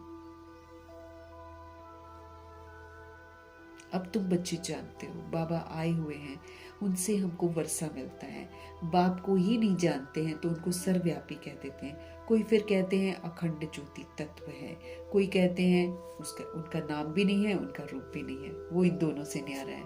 जब अखंड ज्योति स्वरूप है वो, तो फिर नाम रूप से न्यारा कैसे कहते हैं? बाप को न जानने के कारण सब के सब पतित बन पड़े हैं, क्योंकि बाप तो पवित्रता का सागर है। अगर हम जानते होते तो हम पवित्र होते। अब हम जानते ही नहीं हैं, इसीलिए सब एक दूसरे को देखकर एक नया समाज बना दिया। वहाँ के रूल्स रेगुलेशंस सब आत्माओं ने खुद बना दिए, उसी के अनुसार फिर सबको बोलते हैं कि अब फॉलो करो। तो सारा झूठ ही झूठ है। तो बाबा कहते हैं बाप को न जानने के कारण सारी सोल्स इस समय पतित बन पड़ी हैं। तमो प्रधान भी तो बाबा कहते बनना ही है ना, क्योंकि तमो प्रधान बनेंगे तभी तो सृष्टि परिवर्तन होगा। इसलिए ये भी ड्रामा में न्यूज है, तमो प्रधान भी बनना ही है। फिर जब बाप आते हैं तब आकर सभी को सतो प्रधान बनाते हैं। अब ये जो तमो प्रधानता है, इसकी समाप्ति के पहले ही शिव बाबा आकर हमको अडॉप्ट करते हैं और फिर हमको सतो प्रधान बनाते हैं। आत्माएं निराकारी दुनिया में सब बाप के साथ रहती हैं। सोल्स जो हैं निराकारी दुनिया में अगर देखा जाए, परम धाम में देखा जाए, तो सब बिंदी स्वरूप में शिव बाबा के साथ ही रहती हैं। फिर यहाँ पर जब आती हैं सृष्टि रूपी ड्रामा में, तब बॉडी लेती हैं, फिर सतो प्रधान से सतो, फिर रजो, फिर तमो हो जाती हैं। फिर एंड में तो तमो प्रधान भी बनती है। में आकर पाठ बजाती है, आत्मा ही बाप को याद करती है। बाप आते भी हैं, कहते भी हैं ब्रह्मा तन का मैं आधार लेता हूँ। तो ब्रह्मा जी भी भगवान जी की रचना है ना। जब सोल बिल्कुल विस्मृत हो जाती है तो फिर बाबा अडॉप्ट करते हैं, उसको वैराग आ जाता है, बाबा अडॉप्ट करते हैं, फिर उनको मर्जीवा बनाते हैं, फिर उनका नाम ब्रह्मा रख के फिर हम आत्माओं को सत्य से परिचित कराकर ईश्वर ही पढ़ाई पढ़ाते हैं। ये है भाग्यशाली रथ। जिनको भगवान यूज करे वो भाग्यशाली रथ कहलाएगा ना। तो ब्रह्मा जी भाग्यशाली रथ है, और बिगर आत्मा रथ थोड़ी होता है ना। अभी तुम बच्चों को, क्योंकि आत्मा नहीं तो रथ तो गया है ना, खत्म। तो बाबा कहते हैं बिगर आत्मा रथ थोड़ी होता है। तो अभी तुम बच्चों को समझाया है कि यह है ज्ञान की वर्षा। यहाँ पर बाबा जब आते हैं तो हमको ज्ञान से संबंधित करा, मतलब ज्ञान से परिचित कराते हैं ना। तो फिर अभी होती है ज्ञान की वर्षा, समझ मिलती है अभी हमको, नॉलेज है ये। इससे क्या होता है, पतित दुनिया से पावन दुनिया बन जाती है। पतित दुनिया से पावन दुनिया बनती है। गंगा यमुना तो सतयुग में भी होते हैं। गंगा और यमुना अगर देखा जाए तो सतयुग में भी होते हैं। कहते हैं श्री कृष्ण यमुना के कंठे पर खेल पाल करते हैं। श्री कृष्ण यमुना के कंठे पर खेल पाल करते हैं, ऐसा कहते हैं। ऐसी कोई बात नहीं है, बाबा कहते हैं नहीं करते हैं। श्री कृष्ण जी तो छोटा सा बेबी है, वो तो नहीं करते ऐसे, लेकिन कहानी बना रखी है। श्री कृष्ण यमुना के कंठे पर खेल पाल करते हैं, ऐसी कोई बात ही नहीं है। वो तो सत्युग का प्रिंस होता है, वो तो प्रिंस की तरह ही रहेगा ना। फिर ऐसे ग्वाला थोड़ी बन जाएगा, गाय थोड़ी चराएगा, जैसे कि दिखा देते हैं। बाबा कहते हैं वो तो सत्युग का प्रिंस है, बहुत अच्छी रीति उनको संभाला जाता है। कृष्ण जी को तो भाई इतने सुंदर तरीके से संभालते होंगे। जैसे मनमोहिनी दीदी यहाँ पर ब्रह्मा जी को कितने अच्छे से ध्यान रखती थी, बस वहां पर माँ बनने वाली है तो वो कृष्ण की माँ बनेगी, तो फिर कृष्ण को कितना संभाल के रखेंगी। तो बाबा कहते हैं उनकी तो बड़ी संभाल होती है, बहुत अच्छी रीति उनको संभाला जाता है, क्योंकि फूल है ना वो। उनको तो मैला ही नहीं होने देते हैं। तो कहाँ वो यमुना के कंठे में जाकर खेलेगा और शरारत करेगा, ऐसा नहीं होता। बस बना दिया है कहानी और आत्माएं भावुक होकर। और देखो आजकल छोटे बच्चों के लिए भी ऐसे कार्टून्स बना दिए हैं, छोटे बच्चे भी तो देखते ही हैं, कुछ भी सुनाते हैं फिर बच्चे कुछ भी सीखते हैं। बाबा कहते हैं वो तो सत्युग का प्रिंस होता है, उसकी तो बहुत अच्छी संभाल रखते हैं। और क्योंकि वो फूल है ना, फूल तो कितने अच्छे सुंदर होते हैं, फूल से सब आकर फिर क्या लेते हैं, खुशबू लेते हैं। कांटों की थोड़ी ही खुशबू लेंगे, कांटे की खुशबू लेगा कोई क्या? नहीं। अभी तो ये कांटों की दुनिया बन गई है। कांटों के जंगल को बाप आकर गार्डन ऑफ फ्लावर बनाते हैं। कांटों का जंगल बन जाती है दुनिया, उसको फिर शिव बाबा आकर गार्डन ऑफ फ्लावर बनाते हैं। इसलिए उनका नाम बबुलनाथ भी रख दिया है। बबुलनाथ, कांटों को फूल बनाते हैं ना शिव बाबा, इसलिए उनका एक यादगार बबुलनाथ वाला भी है। अब हम लोग को पता नहीं था, लेकिन बाबा आकर बताते हैं, हर नाम का अर्थ बताते हैं कि कैसे शिव बाबा ब्रह्मा के थ्रू ये कर्तव्य करते हैं। शिव बाबा कांटों को बैट फूल बनाते हैं, इसलिए उनकी महिमा में उनका बबुलनाथ नाम रखा हुआ है, कांटों को फूल बनाने वाला बाबा। अब तुम बच्चों का बाप के साथ कितना लव होना चाहिए। वो लौकिक बाप तो तुमको गटर में डालते हैं, जो शरीर का बाप है उनको नहीं मालूम है ना, तो वो कहाँ डाल देते हैं, गटर में डाल देते हैं। अगर हम भी ज्ञान में नहीं होते तो हम भी यही काम कर रहे होते, अब तक तैयारी कर रहे होते हैं ना। कोई भी शरीर का बच्चा है तो उसकी शादी का सोचते रहते, ऐसा करते ना हम लोग भी। ये तो भगवान जी की समझ मिली है, तो फिर हम इससे बच गए हैं, ऐसे और पाप करने से बच गए हैं। अब तुम बच्चों का बाप के साथ कितना लव होना चाहिए। वो लौकिक बाप तो तुमको गटर में डाल देते हैं, है ना। काम विकार गटर है, गंदा है ना, गंदगी आ जाती है आत्मा के अंदर, आत्मा स्वधर्म के विपरीत चली जाती है, तो इसीलिए दुखी परेशान होती है। तो बाबा काम विकार को या शादी को गटर बोलते हैं। ये बाप 21 जन्मों के लिए तुमको गटर से निकाल कर पावन बनाते हैं। और जो हमारे शिव पिता परमात्मा है, वो हम आत्माओं को गटर से निकालते हैं और 21 जन्मों के लिए पावन बना देते हैं। ये एक जन्म संगम युग का और फिर 20 जन्म सतयुग और त्रेता युग के। तो उसमें कोई भी काम विकार में नहीं जाता है, कोई भी विकार होते ही नहीं है, वहां पर निर्विकारी दुनिया होती है। तो हमको 21 जन्मों के लिए गटर से निकाल देते हैं। फिर 21 जन्म हम गटर में, अगर बाबा के बच्चे बन गए हैं तो फिर वाम मार्ग में बिल्कुल नहीं जाना है। तो जो वाम मार्ग में फिर बाबा का बच्चा बनकर नहीं जाते हैं, वो फिर अगर पूरा पुरुषार्थ कर लेते हैं तो फिर 21 जन्मों का वर्षा मिलता है। 21 जन्म फिर 20 जन्म वहाँ 2500 वर्ष की राजधानी में कोई भी गंदा काम नहीं करेगा, और यहाँ संगम पर तो करना ही नहीं है। वो तुमको पतित बनाते हैं, तब तो लौकिक बाप होते भी पारलौकिक बाप को आत्मा याद करती है। बाबा कहते हैं जो शरीर का बाप है वो तो पतित बनाते हैं, है ना। तो बाबा कहते तभी तो लौकिक बाप होते भी पारलौकिक बाप को आत्मा याद करती है।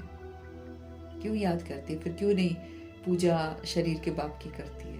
और क्यों नहीं शरीर का बाप दुख दूर कर देता है? जब दुखी होती है उल्टे कर्म करके, तो कर सकता है क्या शरीर का बाप कुछ नहीं? तब तो बोलेगा पारलौकिक बाप को याद कर।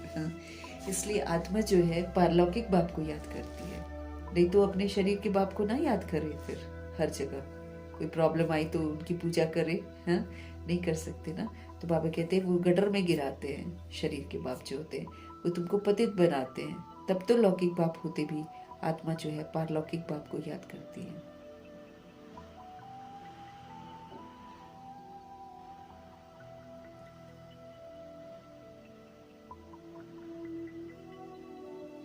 अभी तुम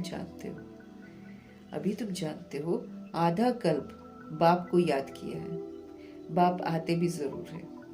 अभी तुम जानते हो आधा कल्प हमने बाप को याद किया है और बाप आते भी जरूर है। शिव जयंती मनाते हैं ना, तुम जानते हो हम बेहद के बाप के बने हैं। तुम जानते हो हम बेहद के बाप के बने हैं। अभी हमारा संबंध उनसे भी है तो लौकिक से भी है। अभी हमारा जो संबंध है वो उनसे भी है तो लौकिक से भी है। पारलौकिक बाप को याद करने से तुम फिर पावन बनेंगे। जब हम पारलौकिक बाप को याद करेंगे, शिव पिता परमात्मा पवित्रता के सागर अपने पिता को याद करेंगे, तो फिर हम पावन बनेंगे। इधर तो याद करेंगे तो हम पतित बनेंगे। आत्मा जानती है वो हमारा लौकिक और ये पारलौकिक बाप है। अब हम समझते हैं कि एक शरीर का बाप होता है और एक आत्मा का बाप होता है। भक्ति मार्ग में भी ये आत्मा जानती है। तब तो कहते हैं हे भगवान, ओ गॉड फादर। जानते नहीं है एग्जैक्टली, लेकिन याद तो करते हैं ना। शरीर का बाप होते हुए भी प्रॉब्लम्स आती है तो किसको याद करते हैं? शिव बाबा को याद करते हैं। वो बाप आकर फिर हेवन स्थापन करते हैं।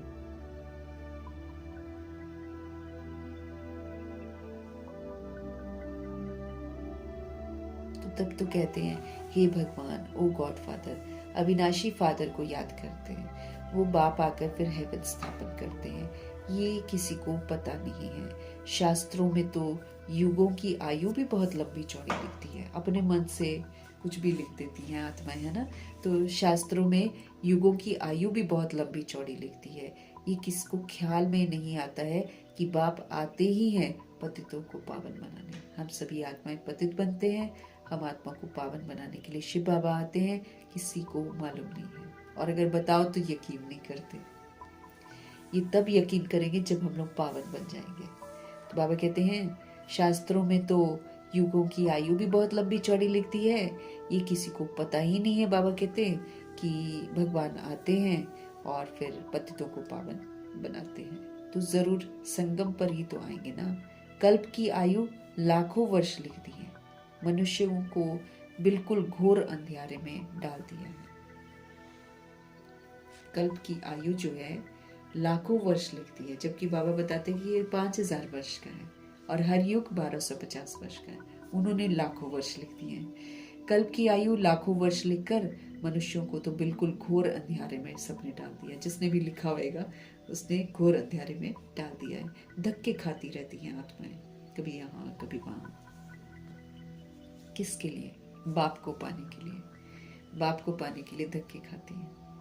कहते हैं जो बहुत भक्ति करते हैं तो भगवान मिलता है। कहते हैं जो बहुत भक्ति करते हैं ना, तब जाकर भगवान मिलता है। सबसे जास्ती भक्ति करने वाले को जरूर पहले मिलना चाहिए ना। जो सबसे ज्यादा भक्ति करता है उसको सबसे पहले मिलना चाहिए।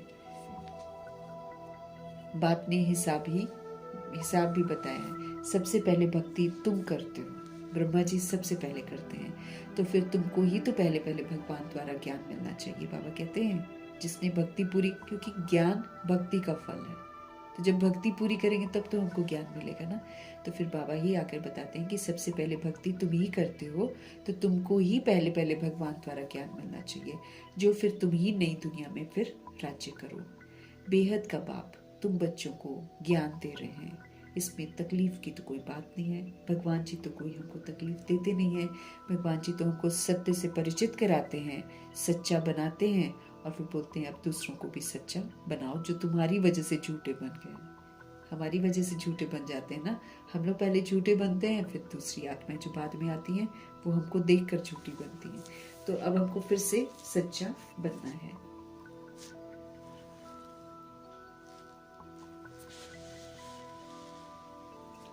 तो बाबा कहते सबसे पहले भक्ति भी तुम करते हो, तो तुमको ही पहले भगवान द्वारा ज्ञान मिलना चाहिए, जो फिर तुम ही नई दुनिया में राज्य करो। बेहद का बाप तुम बच्चों को ज्ञान दे रहे हैं, इसमें कोई तकलीफ की बात नहीं है। बाप कहते हैं तुमने आधा कल्प याद किया है। अब चाहे जैसे भी याद किया हो, बाबा कहते भक्ति मार्ग में तुमने आधा कल्प याद किया है। सुख में तो कोई याद करता नहीं है। तो आप सतयुग त्रेता युग में तो हम में से कोई भी भगवान जी को याद नहीं करता है, लेकिन द्वापर युग में जैसे हम उल्टे मार्ग पर चलते हैं, फिर अशांत होते जाते हैं, फिर भक्ति शुरू कर लेते हैं।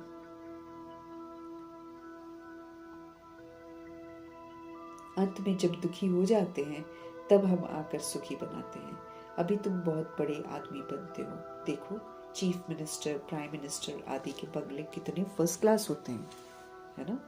कितने फर्स्ट क्लास होते हैं बंगले। अब तो बाबा कहते हैं कि कितनी फर्स्ट क्लास इनके बंगले बने होते हैं, है ना। वहाँ फिर गाय आदि सारा फर्नीचर ऐसा फर्स्ट क्लास होगा, तुम तो कितने बड़े आदमी बनते हो। फिर बाबा कहते छोड़ो ये कलयुग, तुम देखो कि तुम्हारे पास कितना अच्छा अच्छा होगा, तुम देवता होगे तो तुम्हारे पास कितना कुछ होगा। और ईमानदारी से मिलता है यहाँ तो, भगवान जो वर्षा देते हैं, ईमानदार जो होता है, जो वफादार होता है, फरमान बरदार होता है, जो जैसा पुरुषार्थ करता है उसको वैसा बाबा देते हैं। यहाँ पर किसी के साथ कोई पक्षपात नहीं होता है। मतलब बाबा काबिल बनाते हैं, काबिल बनो, कमाओ और ले लो, जितना चाहे ले लो, उसमें फिर बाबा कोई कमी नहीं रखते। तो बाबा कहते देवताओं के लिए तो सब कुछ कितना फर्स्ट क्लास होगा, तुम तो कितने बड़े आदमी बनते हो। दैवी गुणों वाले देवता स्वर्ग के मालिक बनते हैं, फिर उनके लिए तो भगवान खुद स्वर्ग की रचना रचते हैं, सुंदर सा स्वर्ग गिफ्ट में देते हैं उन आत्माओं को जो इस समय दैवी गुणों को धारण करती हैं, फिर से सत्यता और दिव्यता को धारण करती हैं। उन सोल्स को शिव पिता परमात्मा स्वर्ग का मालिक बनाते हैं। वहां तुम्हारे लिए महल भी हीरे जवाहरातों के होते हैं, बाबा कहते हैं। वहां तुम जाओगे तो तुम्हारे लिए जो महल भी होंगे ना, वो हीरे जवाहरातों के होते हैं। वहां तुम्हारा फर्नीचर सोने की जड़ित का फर्स्ट क्लास होगा।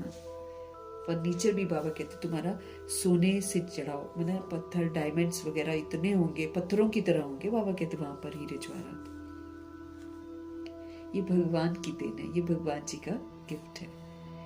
तो हीरे जवाहरातों के वहां तुम्हारे लिए महल भी हीरे जवाहरातों के होते हैं। वहां तुम्हारा फर्नीचर सोने के जड़ित का फर्स्ट क्लास होगा।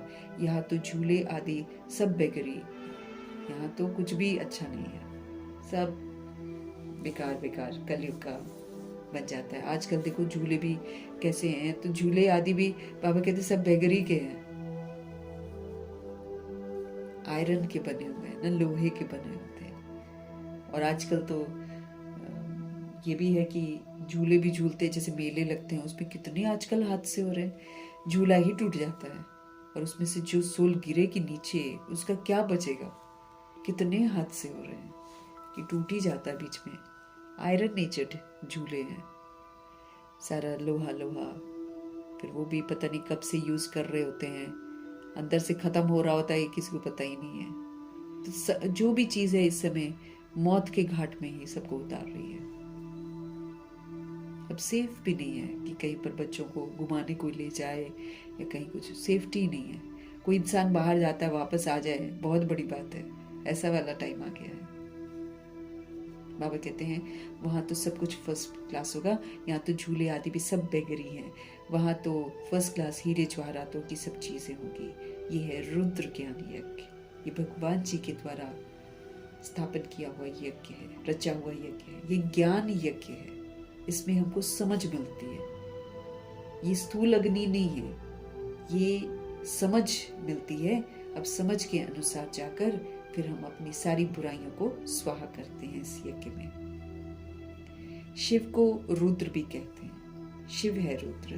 तो जब भक्ति पूरी होती है तो फिर भगवान रुद्र यज्ञ रचते हैं। सतयुग में यज्ञ अथवा भक्ति की बात ही नहीं है, इस समय ही बाप ये अविनाशी रुद्र ज्ञान यज्ञ रचते हैं।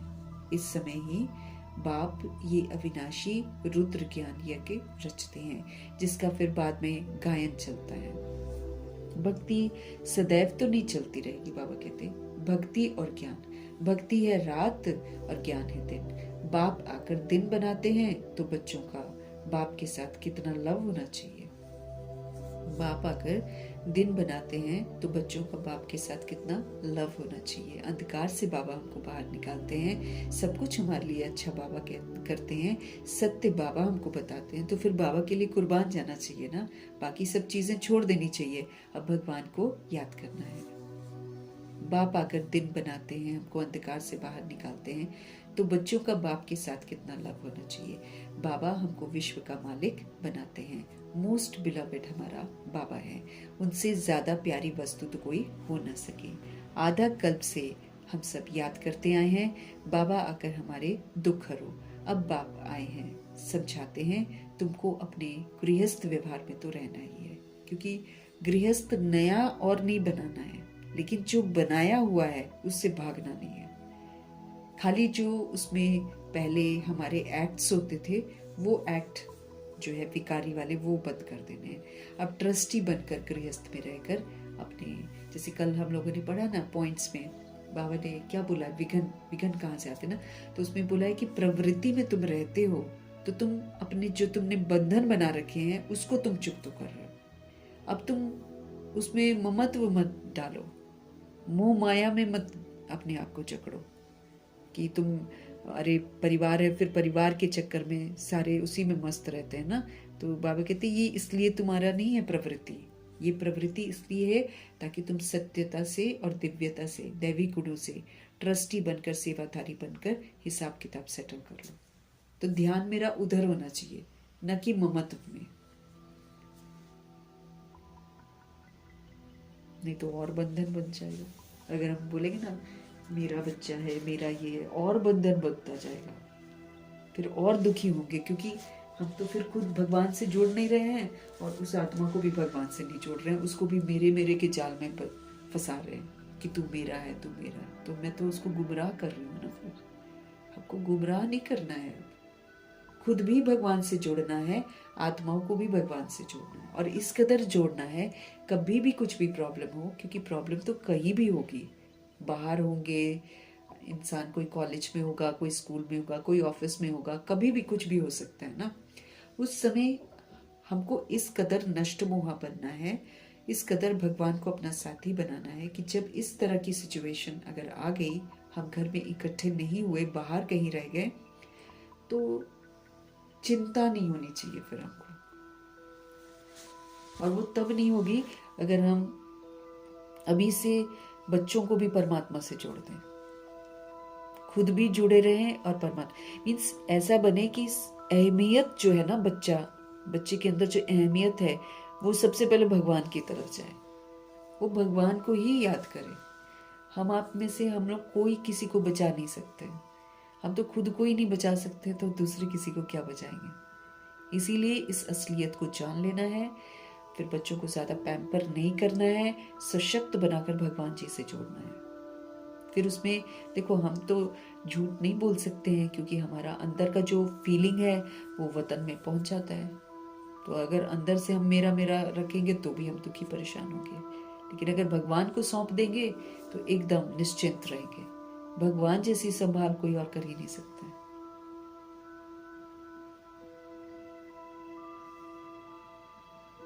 तो बाबा कहते तुम्हारा तो कितना लव होना चाहिए, भगवान आकर हमको अंधेरे से निकालते हैं। बाबा हमको विश्व का मालिक बनाते हैं, मोस्ट बिलवेड है हमारा बाबा, उनसे ज़्यादा प्यारी वस्तु कोई हो नहीं सकती है। आधा कल्प से हम सब याद करते आए हैं, बाबा आकर हमारे दुख हरो। अब बाप आए हैं, हमको समझाते हैं कि तुमको अपने गृहस्थ व्यवहार में तो रहना ही है। यहाँ बाबा पास कहाँ तक बैठेंगे, मधुबन में भी क्या करेंगे हम बैठे बैठे वहां पर। सारी की सारी भीड़ जाकर अगर वही बैठ जाएगी तो क्या करेगी वहां।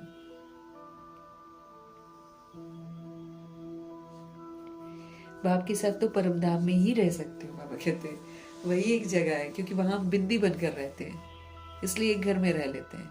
यहाँ तो शरीर है, सारे के सारे 16,108 करोड़ बच्चे वहां जाकर रहेंगे तो रह पाएंगे क्या, जगह ही नहीं है उतनी। तो बाबा कहते बाप के साथ अगर तुमको रहना ना, वो तो तुम परमधाम में ही रह सकते हो, क्योंकि वहां बिंदियां जाएंगी, तो एक छोटी सी जगह में हम लोग सारे रह सकते हो। यहाँ इतने सब बच्चे तो रह ही नहीं सकते हैं, टीचर सवाल कैसे पूछेंगे, लाउड स्पीकर पर रिस्पॉन्ड कैसे दे सकेंगे, इसलिए थोड़े थोड़े स्टूडेंट्स को पढ़ाते हैं। कॉलेज तो बहुत होते हैं, फिर सबके इम्तिहान होते हैं, लिस्ट निकलती है, यहाँ तो एक ही बाप पढ़ाते हैं, ये भी तो समझाना चाहिए। दुख में सिमरन सब उस पार लौकिक बाप को ही करते हैं। अब ये बाप आए हुआ, जब प्रॉब्लम आती है, घनी प्रॉब्लम, तो फिर भगवान ही याद आते हैं। अब ये बाप आया हुआ है, महारथी महाभारी महाभारत लड़ाई भी सामने खड़ी है।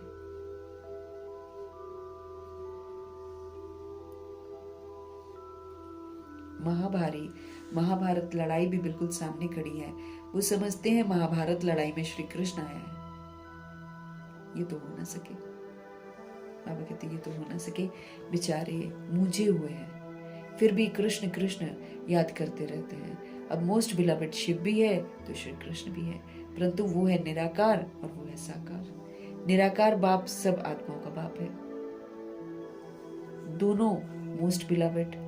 श्री कृष्ण भी विश्व का मालिक है ना, तो अभी तुम जज कर सकते हो जास्ती प्यार को। शिव बाबा ही तो ऐसा लायक हमको बनाते हैं ना, तो श्री कृष्ण क्या करते हैं, बाप ही तो उनको ऐसा बनाते हैं।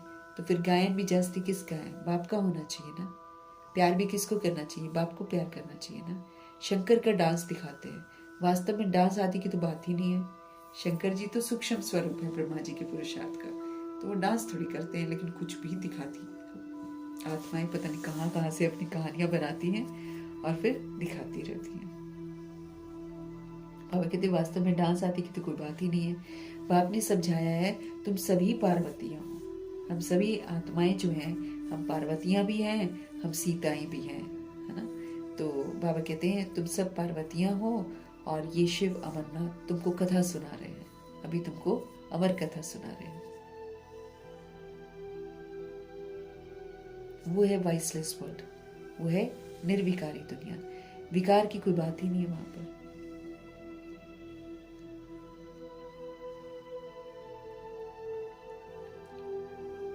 तो वो है वाइसलेस वर्ल्ड, विकार की कोई बात नहीं है। बाप विकारी दुनिया थोड़ी रचेंगे।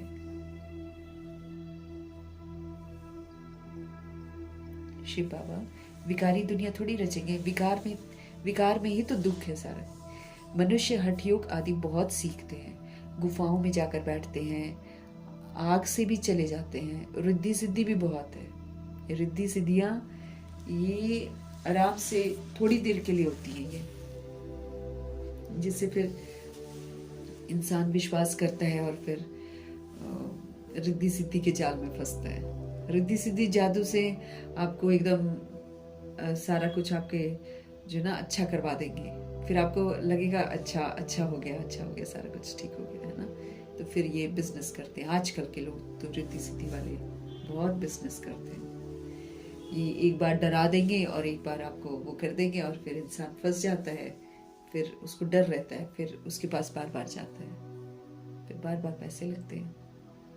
तो बाबा कहते हैं कि ये जो रिद्धि सिद्धि है ये बहुत प्रचलित है ना यहाँ पर आजकल, क्योंकि कलयुग है ना, सब तो रिद्धि सिद्धि से ही तो चल रहा है। अब देखो फिल्म इंडस्ट्री देख लो, वहां भी जो एक्टर्स और एक्ट्रेसेस हैं वो लोग बोलते हैं ब्लैक मैजिक एकदम चरम सीमा पर है फिल्म इंडस्ट्री में, एकदम चरम सीमा पर खूब करते हैं वहां पर। अब देखो इधर भी सारी दुनिया में हो रहा है, सब जगह सत्ताओं में आने के लिए लोग यही करते हैं, रिद्धि सिद्धियां कराते हैं, तंत्र मंत्र विद्या यूज करते हैं। है ही कलयुग, इस मतलब कलयुग में सारी बुराइयां आ जाती है ना। तो बाबा कहते हैं रिद्धि सिद्धि भी बहुत है, जादूगरी से बहुत चीजों को निकालते रहते हैं, जादूगरी से, है ना, जादू दिखाएंगे, उनके पास मैजिक होता है ना, तो मैजिक से बहुत सारी चीजों को निकालते हैं। भगवान को भी जादूगर, रत्नागर, सौदागर कहते हैं। हमारे शिव बाबा भी जादूगर है, लेकिन हमारा बाबा ऐसा वाला रिद्धि सिद्धि वाला जादूगर नहीं है। जादूगरी उनकी ये है कि कलयुग में आते हैं, पतित दुनिया में आते हैं और फिर पावन बनाते हैं, स्वर्ग की स्थापना भी कराते हैं। रावण को पता ही नहीं चलता है। जब अच्छी तरह स्थापना हो जाती है तब भगवान जी प्रत्यक्ष होते हैं। तो जादूगरी है ना, पतित से पावन बनाना जादूगरी है। तो हमारे शिव बाबा जादूगर भी हैं, वो हमारे रत्नागर भी हैं, हमको ज्ञान रत्न इतने सारे सुंदर सुंदर देते हैं, फिर वो हमारी बुराइयों को लेकर हमको अच्छाई देते हैं, तो वो सौदागर भी हैं।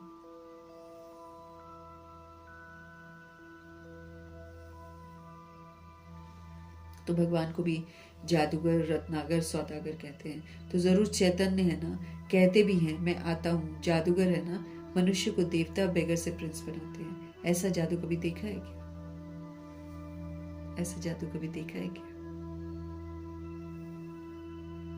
कहते भी हैं मैं आता हूँ। जादूगर है ना, तो मनुष्य को देवता, बेगर से प्रिंस बनाते हैं, तो ये उनकी जादूगरी है। तो बाबा कहते हैं ऐसे कभी जादू आपने देखा है कि मनुष्य को देवता बनाते और जो भिखारी है उसको प्रिंस बनाते?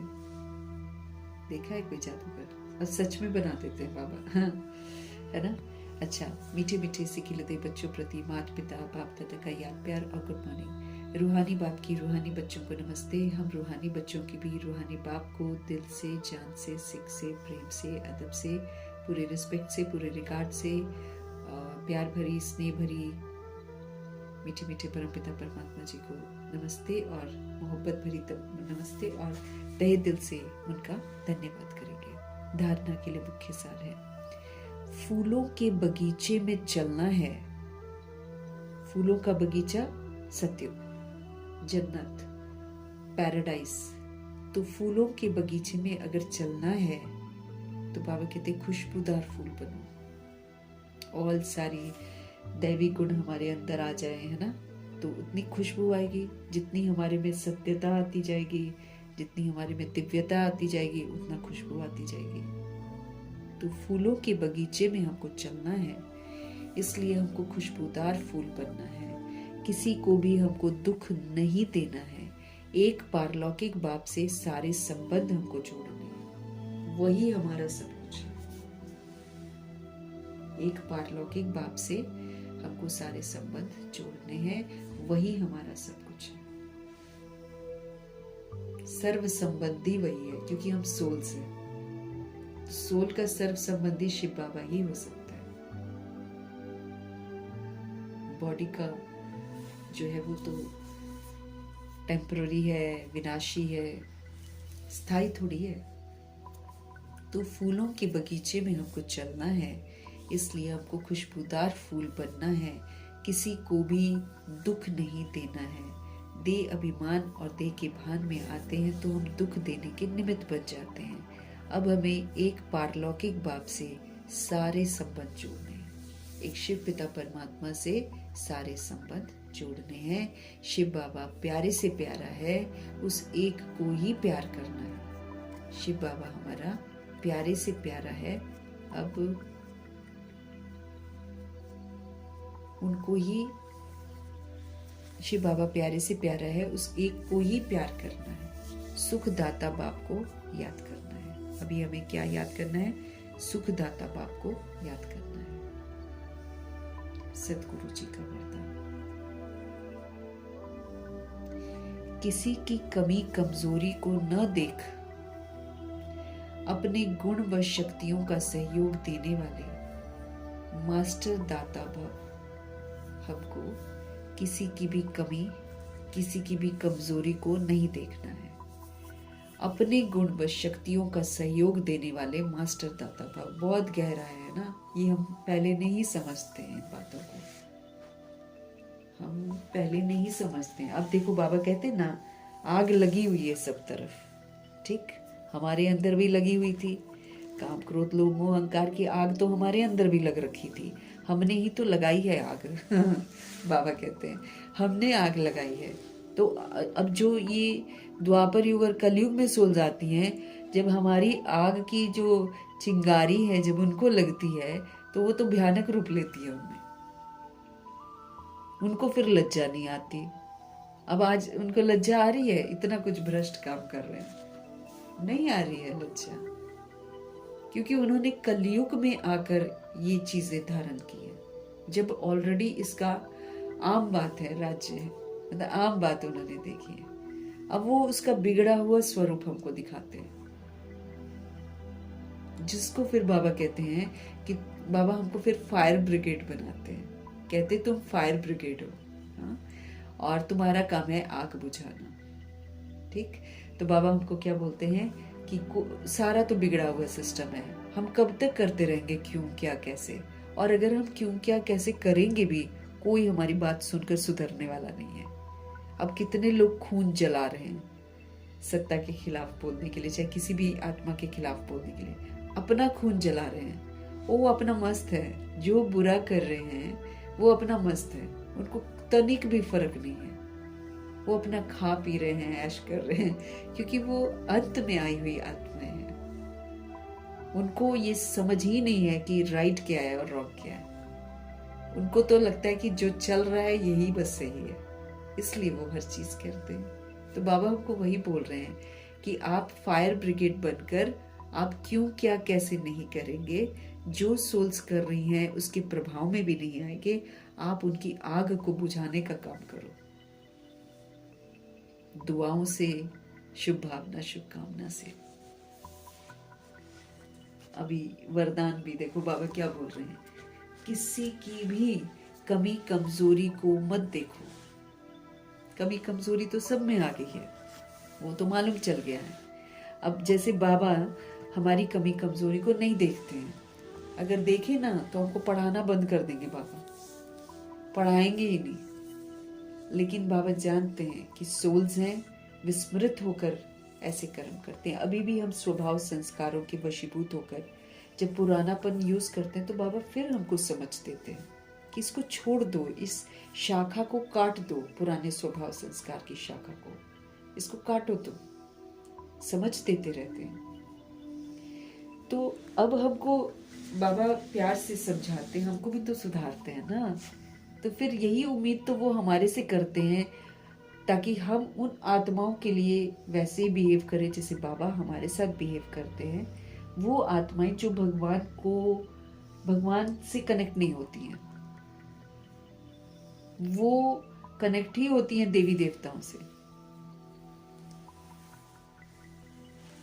बाद में जो आती है ना सोल, वो देवी देवताओं से कनेक्ट होती है, वो भगवान के पास नहीं आती है, ना सुख का वर्षा चाहती हैं, ऐसा वैसा कुछ नहीं चाहती है।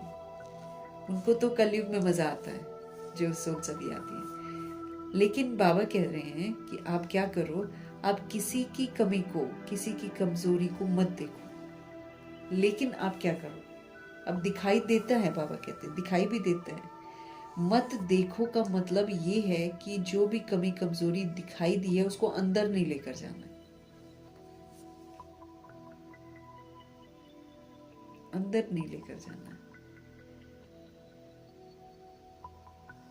किसी की कमी कमजोरी को न देख अपने गुण व शक्तियों का सहयोग देने वाले मास्टर दाता भव। आप क्या करो, उसके प्रभाव में मत आओ, लेकिन आत्मा भाई है ना तुम्हारा, तो अपने गुण और अपनी शक्तियों का उसको सहयोग दो। कैसे देंगे, बोलकर तो वो सुनने वाला नहीं है, अपने व्यवहार से।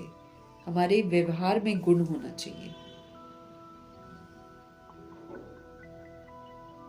हम सशक्त रहें, हम सहन करें, हम संभालें, हम समेट लें और फिर उसको अच्छाई का सहयोग दें, शक्तियों का हम उसको सहयोग दें।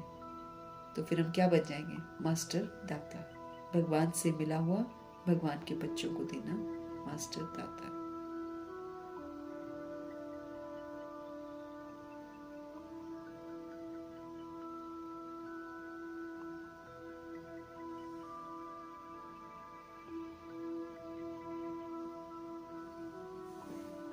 तो किसी की कमी कमजोरी को न देखकर अपना जो गुण है, अपनी जो शक्ति है जो बाबा से मिली हुई है, उसका तुम दूसरी सोल को सहयोग दो। कैसे, अपने व्यवहार के थ्रू। मास्टर दाता बनो।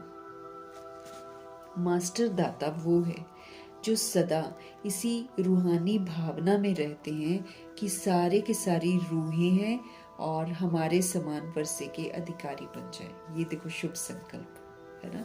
मास्टर दाता वो होता है जो सदा इसी रूहानी भावना, हमारी भावनाएं भी तो रूहानी होनी चाहिए ना, तो सदा इसी रूहानी भावना में रहते हैं कि सभी रूहें हमारे समान वर्षे के अधिकारी बन जाएं। ये रूहानी भावना, ये एक रूह की दूसरे रूह के प्रति, क्योंकि जब हम अपने को रूह समझेंगे ना, तब हम दूसरे की भावना को समझ पाएंगे। अगर हम बॉडी होते हैं तो हम किसी की भावना को समझ नहीं पाते, लेकिन रूह समझेंगे तो लगेगा कि हाँ, हम विस्मृत होकर हम भी गलत करा था, अब ये आत्माओं के पास भी समझ नहीं है, इसलिए ऐसे कर रहे हैं।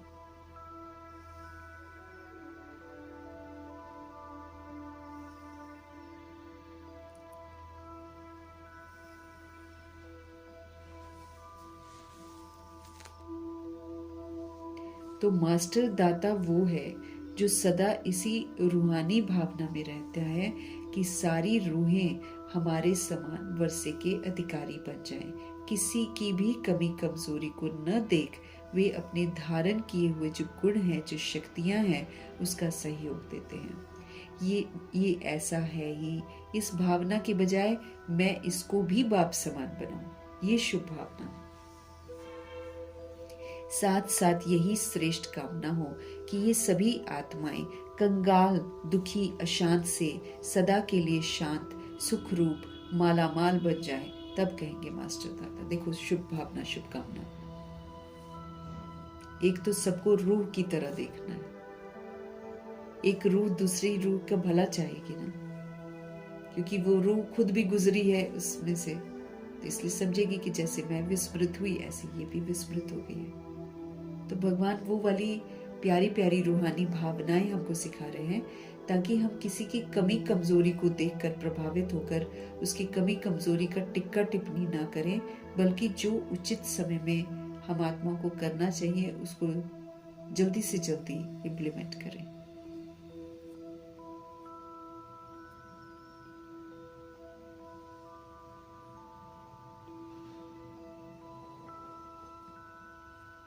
सुंदर वरदान है ना? बस यही घोटना है।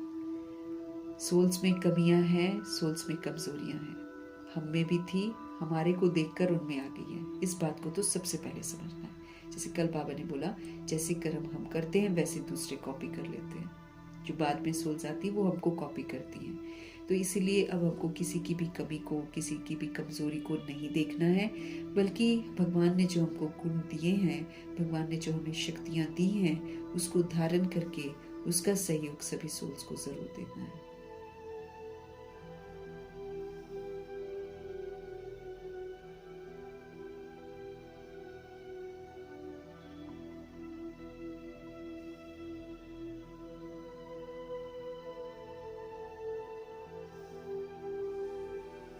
तो किसी की भी कमी कमजोरी को नहीं देखकर, मतलब दिख तो जाएगी लेकिन मेरे अंदर नहीं जानी चाहिए। नहीं देखने का मतलब यही है, किसी की भी कमी कमजोरी को न देख वे अपने धारण किए हुए गुणों का, शक्तियों का सहयोग देते हैं। ये ऐसा है ही, ये तो बदलने वाला नहीं है, ये तो ऐसा ही है। ऐसे बोलने की जगह इस भावना के बजाय इसको भी बाप समान बनाओ, ये वाली शुभ भावना होनी चाहिए। साथ साथ यही श्रेष्ठ कामना हो कि ये सभी आत्माएं जो हैं कंगाल, दुखी, अशांत से सदा के लिए शांत हो जाएं और सुख शांति नहीं और सुख रूप, बाबा कहते हैं दुखी, मतलब हम दुआएं क्या देंगे, श्रेष्ठ कामना हो कि ये सभी आत्माएं कंगाल, दुखी, अशांत से सदा के लिए शांत, सुख रूप, मालामाल बन जाए, तब कहेंगे कि हाँ, हम मास्टर दाता हैं। अच्छे के साथ अच्छा कर दिया वो तो क्या बात है, लेकिन जब हम भगवान से मिली हुई जो शक्तियां हैं, जो गुण हैं, उनको देंगे जो इससे विस्मृत हैं, खाली हैं।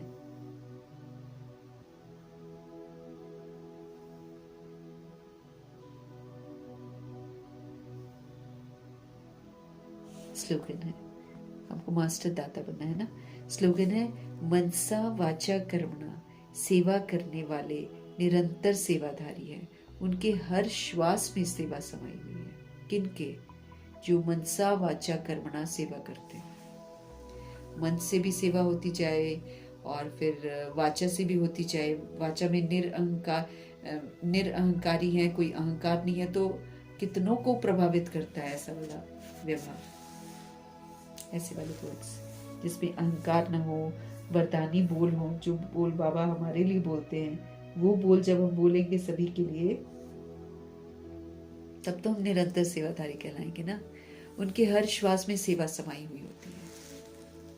जो मनसा वाचा कर्मणा सेवा करते हैं ना, उनके हर श्वास में ही सेवा समाई होती है।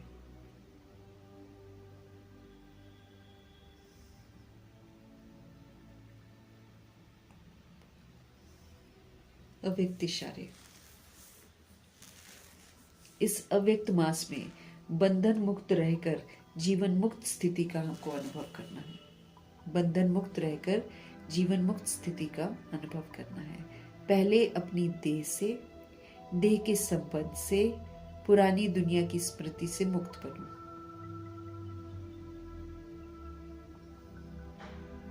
पहले अपनी देह से, फिर देह के संबंध से, फिर पुरानी दुनिया की जो स्मृतियां हैं उससे हमको मुक्त बनना है। जब इस मुक्ति की अवस्था का अनुभव हम करेंगे तब मुक्त होने के बाद जीवन मुक्ति का अनुभव अपने आप होगा। जब इस मुक्ति की अवस्था का हम अनुभव करेंगे तब मुक्त होने के बाद जीवन मुक्ति का अनुभव अपने आप होगा। तो चेक करो, जीवन में रहते हुए देह के संबंध और पुरानी दुनिया की आकर्षण से कहाँ तक हम सब मुक्त बने हैं। बाबा हमको मुक्त बनाने के लिए आए हैं। और सबसे बड़ी बात है कि ये जो मुक्ति का संस्कार है ये हमको यहाँ पर ही बनाना है। और संस्कार कब बनता है? जब हम बहुत समय तक मुक्त रहकर उसको अनुभव करते हैं। उसके बिना तो संस्कार, थियोरी से तो मेरे साथ संस्कार थोड़ी जाएगा। संस्कार तब बनता है, बाबा कहते, जब कोई भी चीज़ हम बार बार प्रैक्टिकल में करते हैं, तब जाकर वो हमारा संस्कार बनता है। इसीलिए मुक्ति, जीवन मुक्ति का संस्कार तो हमको यहाँ पर ही बनाना है। तो बाबा हमको क्या बोल रहे हैं?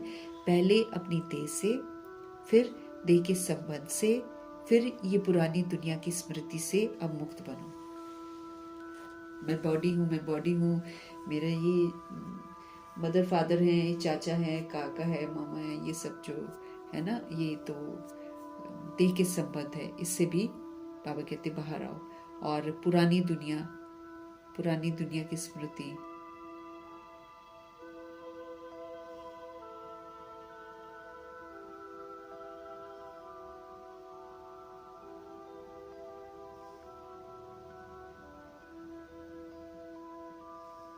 तो बाबा कहते हैं जब इस मुक्ति की अवस्था का अनुभव करेंगे तब मुक्त होने के बाद जीवन मुक्ति का अनुभव स्वतः ही होगा। पहले ये बॉडी, फिर बॉडी का रिलेशन, फिर पुरानी दुनिया की जो स्मृतियां हैं, उन स्मृतियों से बाबा कहते हैं सबसे पहले मुक्त बनो। क्योंकि अब मुक्त होना ही है। अब झूठ को हम पकड़ कर बैठेंगे तो कहाँ से चलेगा? वापस अपने घर जाना है तो फिर सच्चा तो बनना ही पड़ेगा ना। तो देह भी झूठी और फिर देह के संबंध भी झूठे और ये पुरानी दुनिया तो है ही झूठी। इसकी जो स्मृतियां हैं हमारी बुद्धि के अंदर, बाबा कहते उससे अपने आप को मुक्त करो। कैसे करेंगे? आत्मा का पाठ पक्का कर करके इनसे हम मुक्त हो जाएंगे। जब इस मुक्ति की अवस्था का हम अनुभव करेंगे, है ना, जब प्रैक्टिकल में ये वाली मुक्ति का अनुभव करेंगे कि हाँ हम बिल्कुल लाइट हो गए हैं, तब मुक्त होने के बाद जीवन मुक्ति का अनुभव होता है।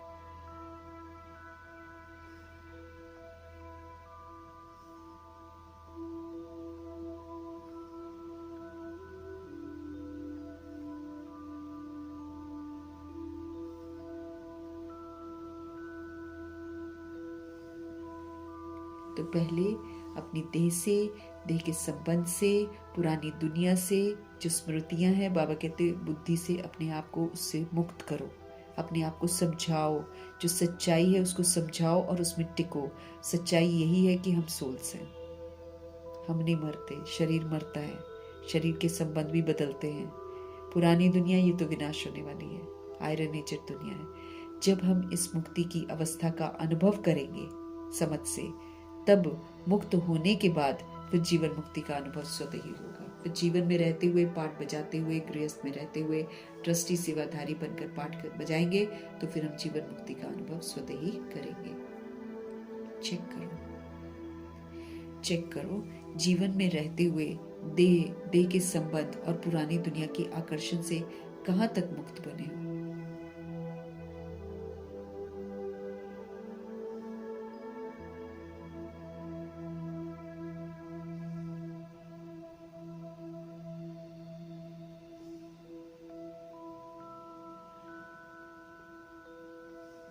तो बाबा क्या कह रहे हैं?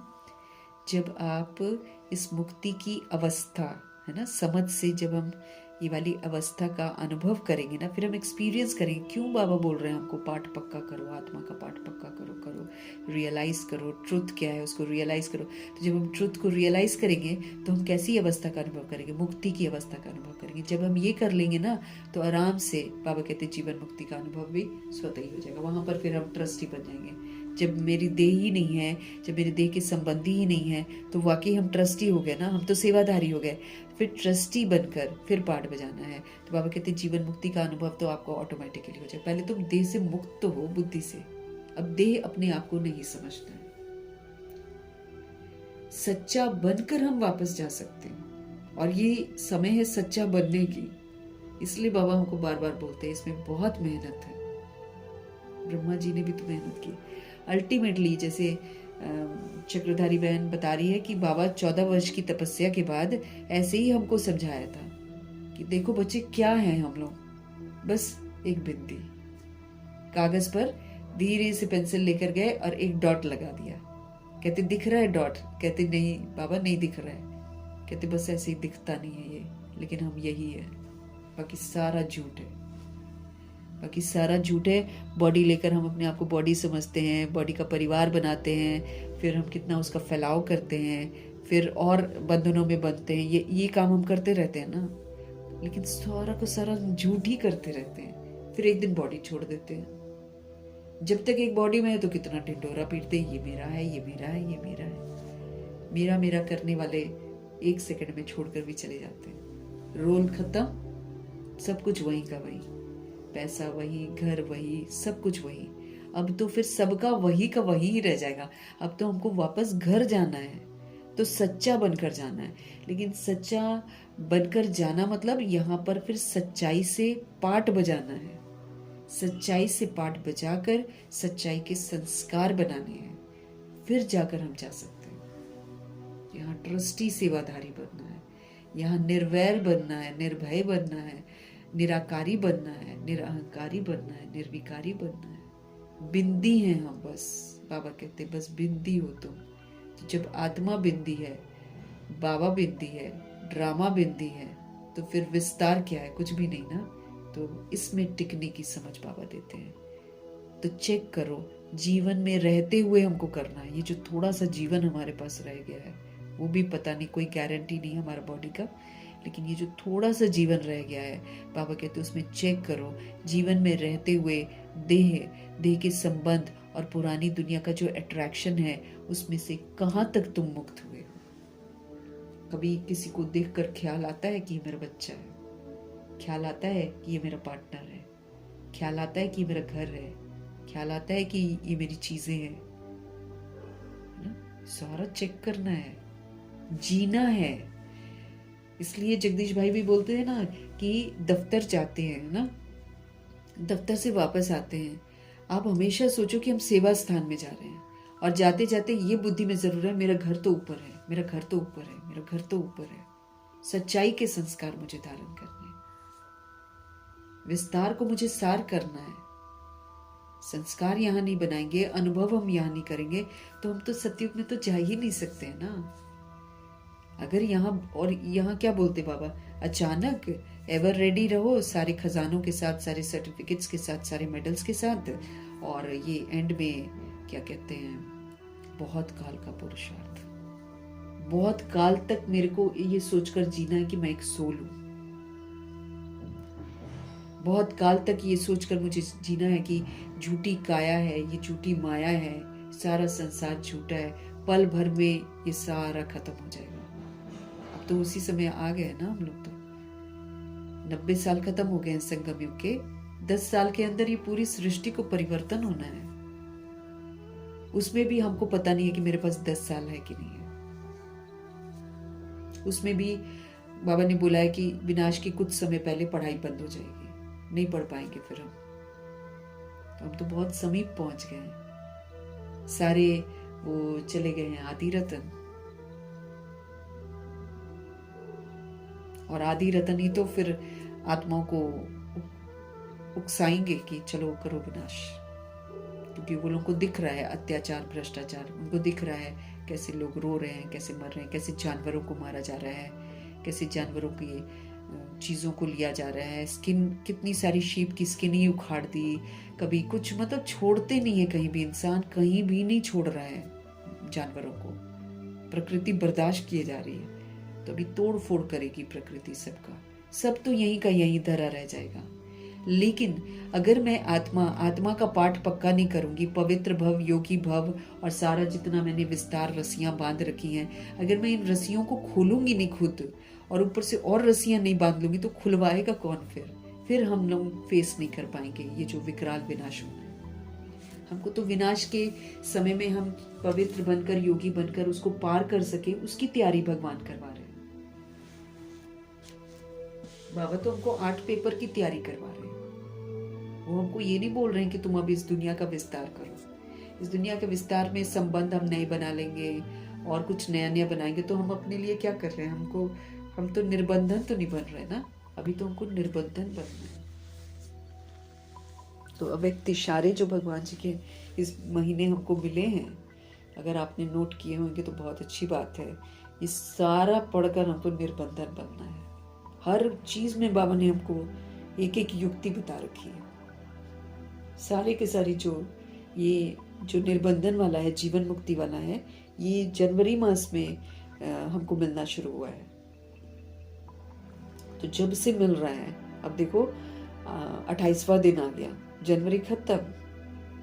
कितना फास्ट जा रहा है समय, पलक झपकते ही। पिछला साल तो बहुत जल्दी चला गया, अब ये साल तो और भी जल्दी, क्योंकि तकलीफें बढ़ती जा रही है दुनिया में। तो हम सब समाप्ति की ओर जा रहे हैं, हमको ये याद रखना है। तो भगवान का इशारा ये है, अपने आप को चेक करो, जीवन में रहते हुए मुझे ये काम करना है। जब तक मैं बॉडी में हूँ, इस बॉडी में रहते हुए मुझे चेक करना है कि क्या मैं इस देह से और देह के जो मेरे रिलेशंस हैं उनसे, और ये जो पुरानी दुनिया है इसके आकर्षण से कहाँ तक मैं मुक्त बनी हूँ।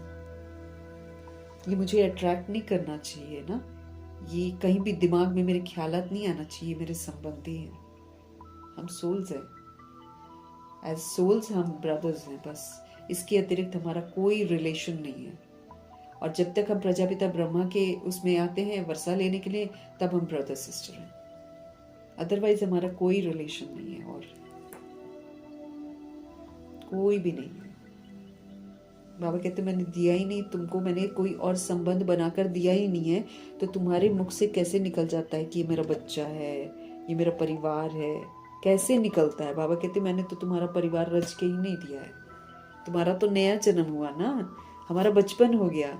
तो बचपन के बाद बाबा कहते मैंने शादी करवाई नहीं है, फिर भी बच्चे कह देते मेरा परिवार है, मेरा परिवार है। कौन सा परिवार है मेरा? फिर तो हम पुराने से मरे ही नहीं है, और पुराने से मरे नहीं है तो फिर हमको ये बंधन रुलाएंगे फिर एंड में।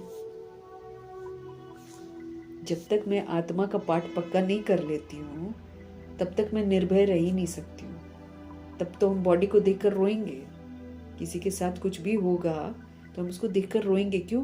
क्योंकि फिर मैंने बॉडी समझा। अब बॉडी मरती है, सोल अंदर नहीं मरती है। सोल एक रोल प्ले करती है।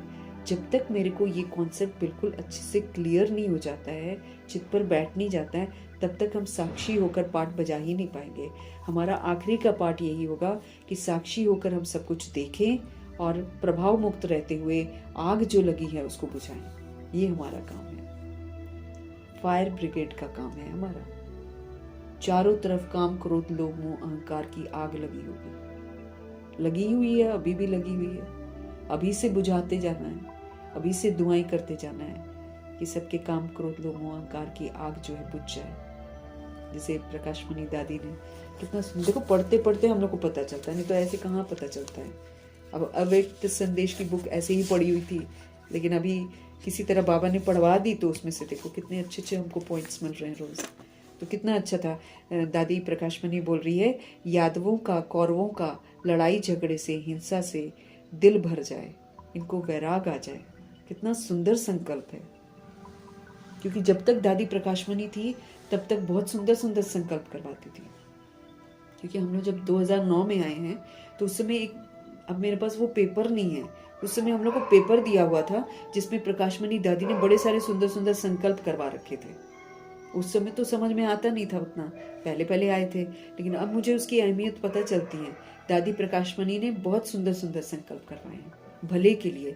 तो जब जैसे यादव और कौरव, अभी यादव बॉम्ब्स चलाएंगे, कौरव देखो क्या क्या हिंसा कर रहे हैं ना, लेकिन उनका जो हिंसा कर रहे हैं उसका प्रभाव मेरे ऊपर ना पड़े। और मैं रोज यही दुआ करूं कि इनका जो लड़ाई झगड़े की जो हिंसा है, क्योंकि उनको मजा आ रहा है इसमें, तो ये जो लड़ाई झगड़े से, हिंसा से उनका दिल भर जाए। खुदा से मना जैसे दुआएं करते हैं आत्माओं के लिए कि यादव कौरव बन गई आत्माओं के मन में जो लड़ाई झगड़े की हिंसा है उनसे दिल भर जाए, इनको इससे वैराग आ जाए। ऐसे हमको बेहद का वैरागी बनकर लोगों के अंदर बेहद का वैराग डालना है, ताकि ये जो लालसा है, ये जो लोभ है, ये चाहिए वो चाहिए वो चाहिए, उससे मुक्त, उससे पहले हमको मुक्त होना बहुत ज़रूरी है। हमारे अंदर जो लालसाएं है ना, उसी का तो प्रकोप है सारी दुनिया में। इसीलिए मम्मा बाबा ने सब कुछ न्यौछावर कर दिया, दादियों ने सब कुछ न्यौछावर कर दिया। क्यों किया? क्योंकि उन्होंने सुंदर दुनिया बना दी। उन्होंने अपनी तरफ से आत्माओं को उस जो लोभ है ना, उससे, मोह से, अहंकार से, बंदरपने से उन्होंने छुड़वाने की जो सेवा करनी थी, उन सभी आत्माओं ने कर रखी है। अब हमको भी तो करनी है, हमको भी तो आग बुझानी है। लेकिन पहले मेरे अंदर की आग बुझी हो, मेरे अंदर की जो तमन्नाएं हैं कि और मिले और मिले। इस दुनिया में तो कोई चाहना रखनी नहीं है, बाबा ने बोला। इस दुनिया के, देखो साफ बोल रहे हैं, देह का आकर्षण, देह के संबंधों का आकर्षण, इस पुरानी दुनिया का आकर्षण, इससे तुम कहां से कहां तक मुक्त हुए हो, चेक करो। इसमें फंसना नहीं है, इसमें से निकलना है। फंसे रह जाएंगे तो हम तैयारी नहीं कर पाएंगे। मेरा घर ऊपर है, मैं आत्मा हूँ, मेरा घर ऊपर है, मेरा सर्व संबंधी मेरा बाबा है। इसको पक्का करते करते करते करते इस पे रिकॉर्डिंग इतनी अच्छी करनी है कि अंत में सिवाय शिव बाबा के मुझे कोई और याद ना आए। नहीं तो बातों में जाएंगे तो बातें हमको याद आ जाएंगी, दुर्गति है ना। अंत समय जो स्त्री सिमरे, वलवल योनि वैश्या पावे। अंत समय जो पैसा सिमरे, उसका तो फिर बोलते हैं कि सारा समय पैसा रहेगा उसके पास हर जन्म में, पैसे के पीछे वो आत्मा भागेगी, लेकिन वो कभी भी तृप्त नहीं होगी। इसी तरीके से किसी को बच्चा अपना अगर याद आ गया अंत में, तो उसको हर जन्म में बच्चे बहुत मिलेंगे, लेकिन बच्चों का सुख नहीं मिलेगा। और जो स्त्री या स्त्री पुरुष को याद करेगी तो वैश्या योनि में जाएगी। इतना गंदे गंदे जन्म। कल बाबा ने क्या बोला था, कहीं ऐसा ना हो जाए कि स्वर्ग में जाते जाते तुम्हारा नर्क में ही जन्म हो। फिर ये भी तो बात है।